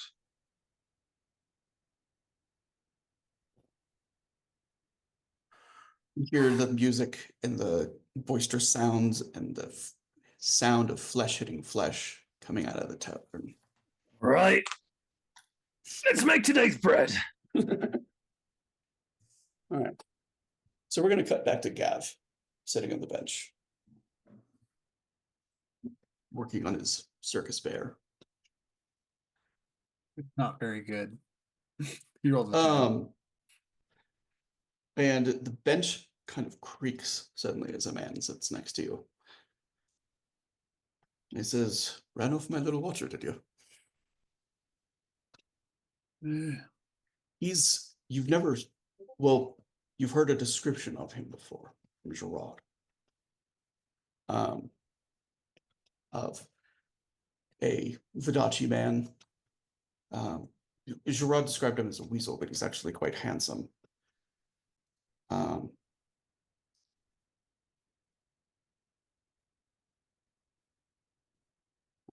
Should have just brought up a picture of him. I don't know if is that showing to everybody? Yeah, it's showing. Okay. He has a blade on his hip. He's well dressed. There's another dagger sheathed on the other side. His clothes are all, you have seen a number of men who, like, without wearing a pin, you could tell were very well trained fencers. Does that make sense? Yeah. It's in the way they move. It's in the comfort with the sword they have on their side. This man exudes that. And what is it to you? I see child, he is not in the place he is supposed to be. I send him on his way. Says, but there's little I can offer, he says, that'll be safer, he says, than looking after one of you and your friends. And what is it to you? He says, I like to know the people, he says, I come to bargain with. It's a position of leverage. Leverage comes in many forms. And he puts down his charcoal, sets the piece of paper down on the bench beside him, opposite of this man. So why is it these people need watching? He says, he kind of puts a hand on his chest. He says, my name is Ettore Mondavi, he says, and I'm here in the city in service to Prince Mondavi. I know that likely doesn't mean very much to you. He says, but a merchant prince will likely mean a great deal to your friend inside there. Vodacci problems should stay in Vodacci. Oh, I'm not here about Vodacci problems. He says, I'm here about Freeburg problems. Freeburg has many problems. You should get busy. He says, I think I'm looking at a solution to some of them right now. He says, I would like to meet with you and your friends. Put an offer on the table. He says, I'll come alone. He says, I will be armed because the city is dangerous. And he says, but my blades are not meant for you. Remains to be seen. I will spread message. It is up to group. Ask. But I don't like it when people are watching my friends. He says, learning what there was to be learned. He says, there was a mess a while back, a mess involving cultists and a letter. He says, I've learned a great deal since then, and what I've learned interests me. I think we can work well together. Again, remains to be seen. He just sort of pauses for a second. I have not heard good things about Vadachi and their princes. Ask your friend inside the house about their hands. He kind of rises. As Gav's own hand starts to click. Yeah. Hands seem to have theme lately. He kind of smiles. He says it was not the intent of my reference, he says, but it is an odd coincidence. He kind of, and he bows like respectfully. Gav doesn't have any eyebrows, but the ridge raises.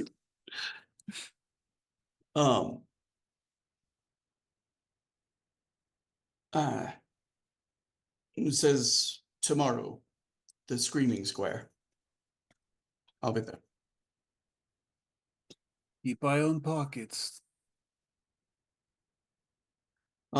He kind of gives a smile at that, and he says, I appreciate the warning. You have a safe night tonight, Mr. Mondavi. He says, and you as well. And he sweeps away. You cannot hear his feet on the stone. Like, he's somebody who's so quiet naturally that even when he's not trying to, he makes no sound as he's walking.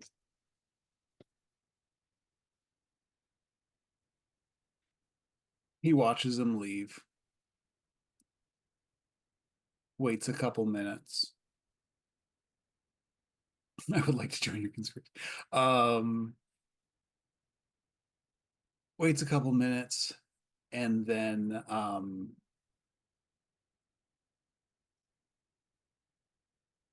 yeah, he goes back to his drawing.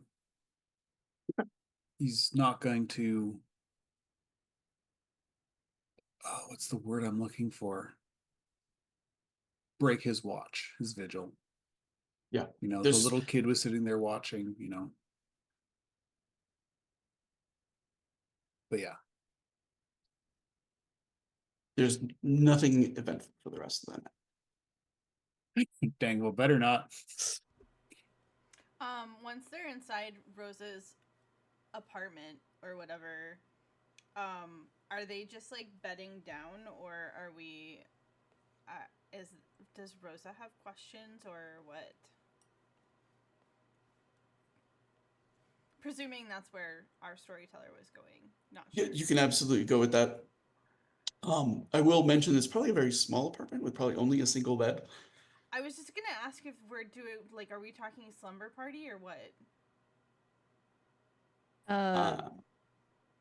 Rosa is absolutely like,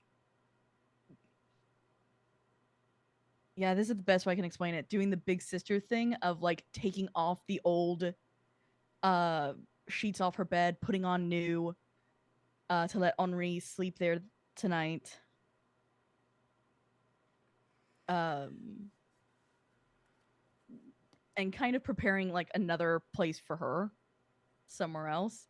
I just need to say that like I, the player, am horrified at that. But Honorine, like, I would totally be like, no, excuse me. But like, so Honorine like takes it as a given. She is clearly used to, like, of course she's gonna get the bed. Like, what, is Rosa gonna make her sleep on the couch? So Honorine is just very like, do you have anything to eat?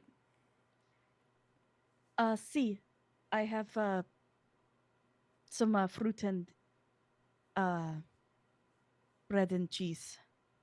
And she kind of points to like a hidden place where she keeps like snacks for herself while she's at work. The snack cupboard.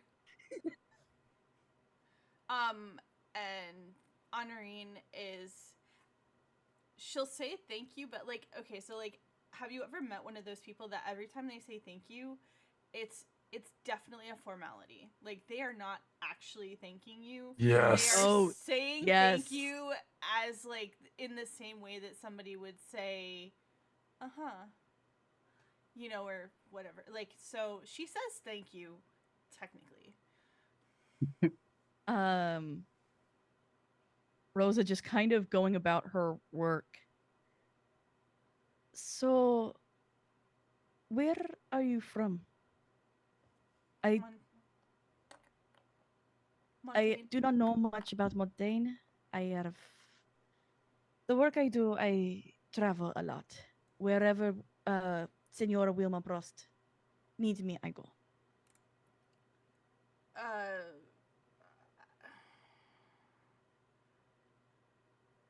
I'm from. Do I have a map of Montaigne somewhere?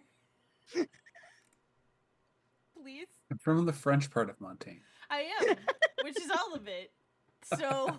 Look, I'm from the head stuck up on ass of Montaigne. So actually, you know that part. a little bit of the ice map that I was on previously. Sissies do Sissies lands are right across from where Seeger lands are in the very Size do Size lands are actually like the most southeast part of Montaigne. Okay. So she's gonna try to describe.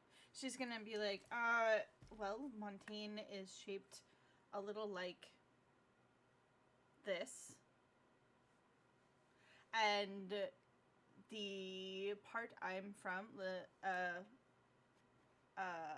the part that I'm from is, yeah, that one.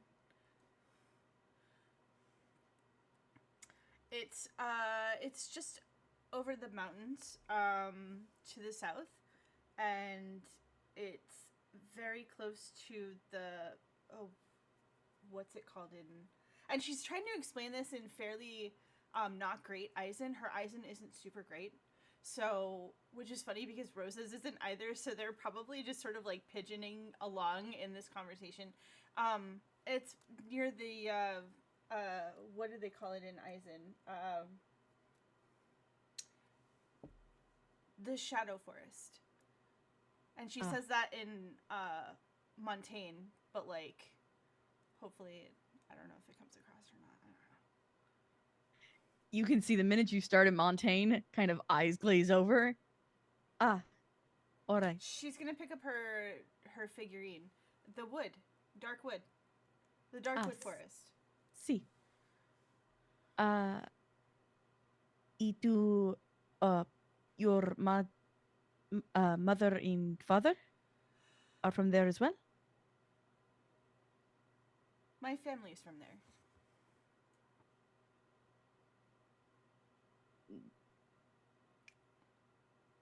We move around a lot.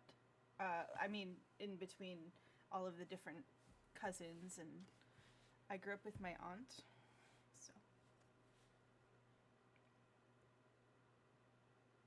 So, your no mother?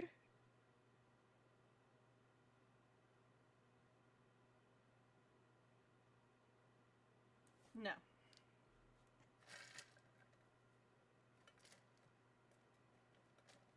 But it's not. I grew up with my family, and it's not like I was a foundling or anything. My family was murdered by the Inquisition.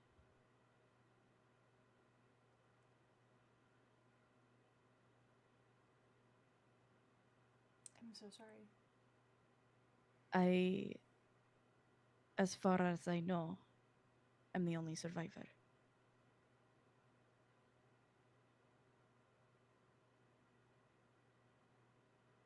How did you survive? And she actually takes off her mask to show you her face. And she has dark brown hair, dark brown eyes, with 3 scars, one across her forehead, one down her eye, and one down her mouth. I'm gonna see if OBS will cooperate with me because it's being a little bitch tonight. Yeah, don't just let OBS be a little problem child. It worked. Yes. Okay. So when Rosa takes off her mask, the Or fetch amber eyes, actually. Sorry, her eyes are amber. Sorry. Did we didn't coordinate that, did we? Because Honorine has very light very light brown eyes too, like. No, that was a total accident. Like in her art. After, they're like honey colored in her art. So, anyway, what was I saying? Oh, so when Rosa takes off her mask first, Honorine like recoils, and then kind of looks closer, because she's like first reacting to the scars, and then she's like, why do you wear that mask? You're beautiful. When I do magic, my eyes turn black. It is very scary for those who do not understand. And when I do readings, it is much easier to get away with not using my magic if I wear my mask. I forgot about the Vodachi thing. Strega, not Vodachi. Not all Vodachi can do it. Only Strega. Close enough. She has just, like, she was originally, she's like, oh my god, you're beautiful. And, like, at the mention of the eyes turning black, shutter comes down. Like, she's just like, oh, okay, putting the social mask back on. Yeah. And Rosa kind of, like... That's terrible. I'm so sorry that you have that curse. It is curse. It is also gift. It was gift from my mother and my grandmother before her. And her mother before her. It's a gift that they got you chased down by the Inquisition and orphaned? No, but although I do not like being a Strega. No. It is very obvious to the world what I am. Even Padre Seosa, when I was a child, told me that if I did not use my magic, I would not, as you know, end up with Legion. But I am Strega, I am expected to use my magic, and thus I use my magic. Expected by whom? By the word. A man sees me, and he expects me to tell him when the love of his life is going to come into his life. But not all Vodachi are Strega, right? Say that again. Not all Vodachi are Strega, right? Correct. So just say you're not. It is very hard when and she kind of shows her clothing. I was raised Strega. Even after I left Vodachi, I have kept up with tradition. Is there anything that's like universally recognizable about the clothing? Like, what kind of clothing is she wearing? Her clothes, like, she's wearing a turtleneck. Her sleeves are all the way to her wrist. Her dress is, you do not see her feet. Victorian goth. Excuse me. Yeah. Effectively. But it's all in red and blacks. So goth. Mm-hmm. Yeah. Yeah.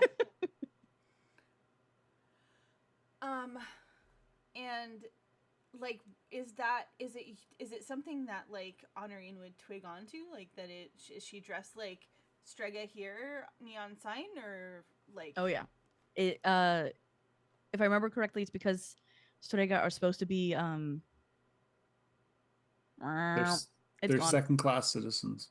effectively. The big thing is that she's not wearing a veil, which is common for the Strega.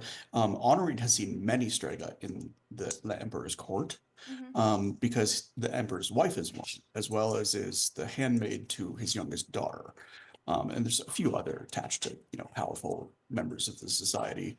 And they do all wear the veil clothing very similar to what Rose is wearing. Well, I mean, just get a new dress. Do you not like to like? Is it so? I don't know. I feel like if you're expected to do one thing and it's onerous, I think that maybe we should be able to not do what we're expected. Otherwise, you end up in an army and you end up miles and miles away, and you're writing sad letters. Sounds oddly specific.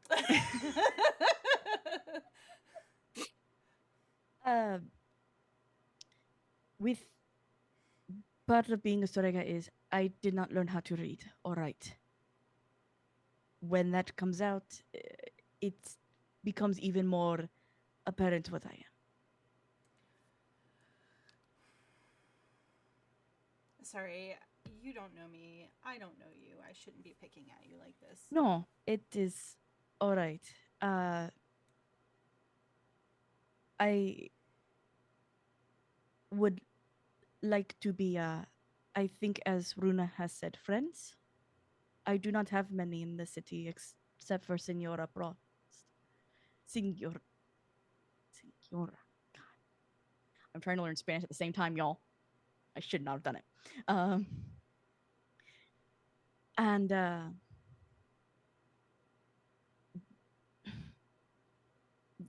she is not exactly as you would call person to spend time with. See? Why not? Have I met this person? I don't think I've met this person. Oh, you muted, storyteller. I don't believe you've yet met one. I just saw like 3 heads shake, so I'm getting the impression that I haven't. She is a very, very busy woman. She runs Freeburg. Oh. All right then. So friendship, very difficult. Well, all of my friends are in Montaigne. So I'll think about it. I will say, it has been very nice to me. Sorry, the look on Bison's face. Sorry, it's just the whole friendship contract conditions. Like, we're gonna get an EULA at the end of this and a friggin' NDA. I need you to check box the terms and conditions for Honorine's friendship. Term number 1: do not enlist in the army and break her heart. I'll consider it. I will say I do not fight. One of my lines I have given away was the sword. What? Ah, see. Strega magic. I don't want to know anything about Strega magic. I don't want to be involved with it. What you do honestly bothers me a little bit, but I don't want to be involved. I can only look. I don't. I cannot I don't- affect. Then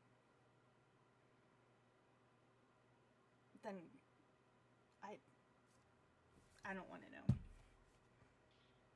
Strega scares people. It is normal. I'm not scared. I just don't like it. Scared. And she kind of like with that just like fluffs the pillow a little bit.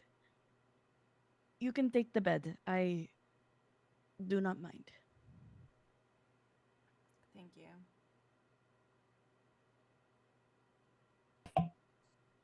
You are new to Freeburg, and I was once as well.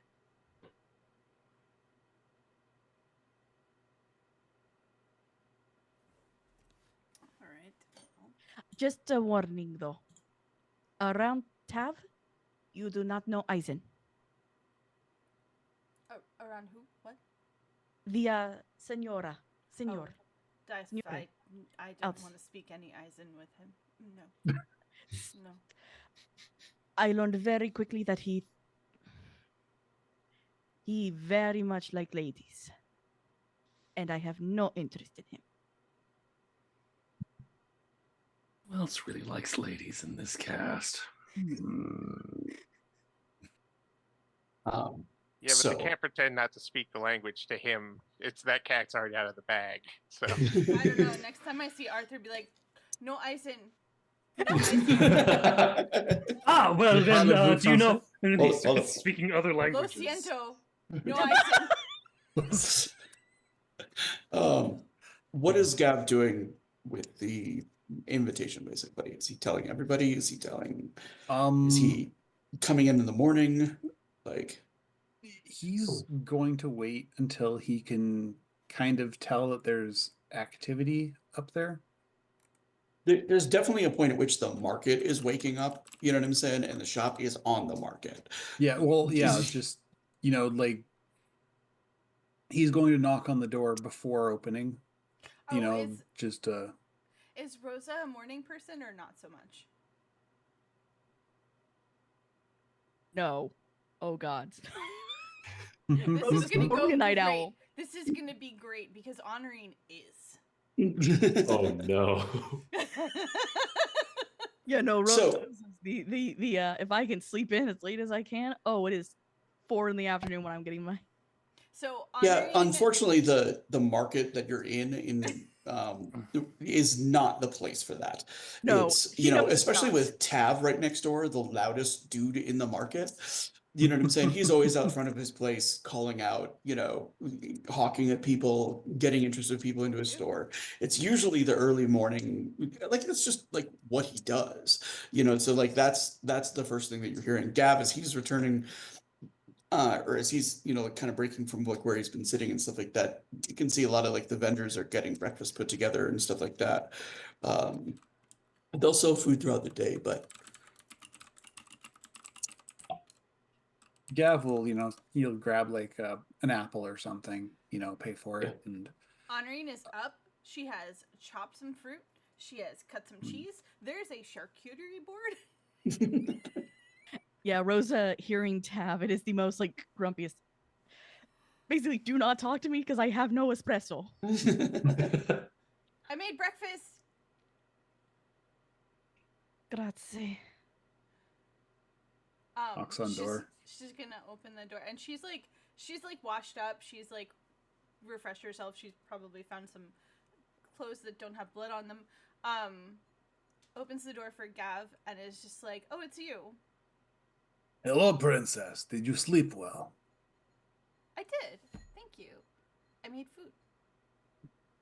He has his apple in his hand. Oh. What do you Does want? Mask Lady have moment before stores open? Je ne sais. I don't think she's awake. I think she's sleepwalking. Mask Lady, are you there? You see Rosa kind of just like, I don't want to, like she is shuffling because she's not. The morning shuffle, the pre-coffee shuffle. Yes. The hair is all like one, just pressed against. Like it's created an odd shape. Yeah. One would call it artistic. She looks like if Anna it were at purposeful. the beginning of Frozen. Yes. Yes. That's exactly what I'm going for. Big Yeah. Anna vibes. There's a cart going by from that like they're clearly traveling through the market as opposed to having an established place.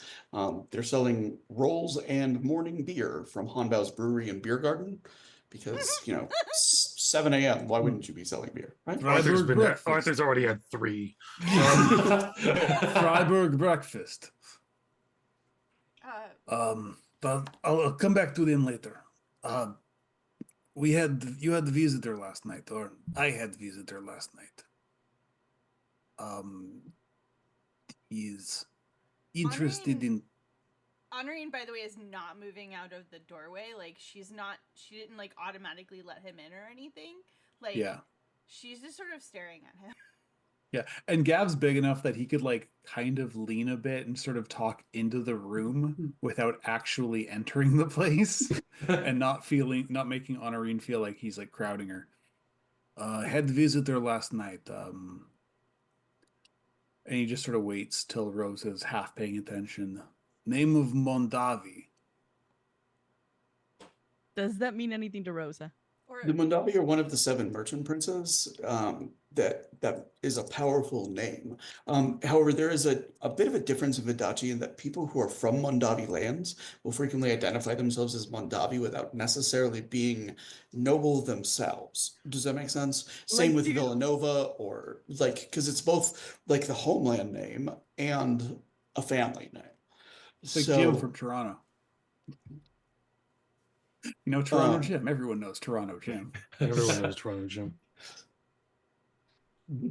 um, Name of Mondavi? So What's as far as Mondavi? the specific merchant princes, Mondavi is known to be sort of like the boring farmer. You know, there are many who are like have much more dangerous reputations. Mondavi's is almost suspiciously bland. Moldavi. Ah, he walks like water and speaks out of both sides of mouth. What does that mean? What does he want? What kind of mushrooms were you on when you met him? When it's actually an expression. Someone who know. speaks out of I both know sides the of their mouth. expression. Okay. That's a new So one for I me. like the visual. Burr, burr, burr, burr. Oh, Um, I just thought it was a funny way. I just thought it was a funny No, way of saying he talks fancy or something. it's someone who doesn't say what they mean, like they're saying two things. Double speak. Oh, Yeah. okay. Or He tells talks out of anyone what both. they want to hear. Yeah, talks Sorry. out of both sides of mouth. He says he wishes to meet with us. Thought I should tell you first. He was scoping your place using child. Time? Sorry. What time? Player does not remember. He didn't Late. say, he just said he'd be at the Screaming Square yeah. today. He said he'd be at Screaming Square today. It is public forum. We should meet at theater. Everyone together and go together if we do. Da. I first need espresso. I We'll don't know what it escort you to place. Unless you make espresso here, I do not No. understand strange drink. I don't know what espresso is. It's like coffee, but worse. Coffee's extremely rare. There's like literally 2 places in Freeburg that sell it. So her espresso fist means she's got to go across a bridge, or she's got to go all the way down to the Dutch Quarter. Or the Vendel Quarter. It's the Dutch Quarter. It is the Dutch Quarter. But It is wherever it is closest. Yeah. so that is a good place for us to cut, since I just basically hit wanted to 8. verify like whether it's going to Also, be I'm not everybody or there when just I one. say that. I just wanted to pop in. It's like coffee, but worse. But that seems like a good place for us to cut, with the group kind of getting together, and we'll actually, I'm going to pick up with us at the Screaming Square, and we can, if you have like something that you want to do in advance, I'll let everybody get a roll in, but beyond that, we'll open up with the Mustard doesn't belong on pretzels. Fight me. All right. Well, thank you guys for like being up for doing a game kind of last minute. Last we talked, we had planned that, we were going to have like the week off, but we can all thank Glory for being like, hey, it doesn't have to be a week off. Colin telling you that you were running tonight. Yeah. It was She completely did. consensual. She did ask me after she asked Kevin. Yeah. I do think it's funny. It's like, oh, we're after Christmas, we're taking a break till the end of the year, and we still managed to fit 2 shows in. Yeah. I think that end of the year curse has been broken. So Yeah. I mean, It's more just a courtesy because last time we you've did it. now just said it, and it isn't anymore. Yep, we're screwed. No, it's just a new curse. Next year is going to be worse. But it'll be a new curse because this one was broken. It'll be a new thing. No, it's more Still like have this one Thursday, took a y'all. brief nap. Still have Thursday. Thursday's still cursed. Yeah, but that's gonna be next. That's your own curse to break. I have nothing to do with that. That's your own thing, man. All I right. brought that one on myself. Well, I'm sure Rory's eager to get off to take care of Ruth, but so we'll wrap here. But I've been doing this on stream now, so I just want to everybody. Let's do some nominations for best moment. Moment that they wanted to make sure somebody got an extra experience over. Gavin, the little kid. Yep. I support Yeah, that. that's Kevin good. and the little kid were really good. Gavin, intimidating a child. Not intimidating, having a friendly conversation. Which was intimidating for the child, but yes. Arthur giving a beloved cardinal shit and whiskey. I Also was very gonna funny. say I really liked Arthur's scene on the bridge too. Same. Oh. I don't know how many people we're supposed to be nominating, so I've been doing 2 or 3, so I liked Arthur's scene on the bridge too. I did like Gav's scene with the kid. So I'm definitely gonna give both of those one. If there is any other nominations, I'm up for one more. I was actually gonna say Len and Han's scene. That was really Oh, sweet that they got to have a bromance. That was kind of cool. Did you call it a bromant? Yeah, it was a bromance. Excellent. can we give Sans That's one fun. just for that? It's just Just for Bromant. yeah. I'm gonna give one to Arthur, one to Gav, and I will actually do both Len and Hans for that one shared scene Nice. because shared scene. So, and then we'll do 4 experience and then dramatize on top of it. So Nice. that should be 2 for everybody. Yep, didn't turn Yay. into an animal this time. I'm losing my touch. Dramatize is what again? Wits or? It's your lowest attribute. Oh, okay, so. I've been doing that wrong this whole time. Oh no! I have 8 extra experience to play with. Whoops. What had you been doing it off of? I thought it was if you spent a drama die, you got it. You got an extra No. experience. No, it's unspent Oh, it's- drama dice. Oh. If you Okay, spend yeah. the drama dice, you lose that experience. I see now. Okay, yeah, I've got some space. And yes, Ruth will be getting experience for tonight as well. Yes, absolutely. Yes, I'll make sure to pass along the updates so you'll have Absolutely. I see she's in the interesting chat, time. so hopefully that means she's feeling a little bit better. Yeah. I think miss so. You. We miss you. Hope you feel Ruth. better soon. I don't have anything to add. Yeah, no, Luna's- just feel All right. better. Yeah. Advice, Well- you made a friend. I guess I gotta see us out then. So we have a saying that all the shows kind of go out on. And as we're coming to the end of the year, it's going to be more important than ever in the new year. If you be kind to people, and if you don't have the bandwidth or the space or the ability to be kind to people, be nice to people. Have a great new year, and we will see you in it. See you in Thank you very much, 2025 everybody. for reals this time. Yeah,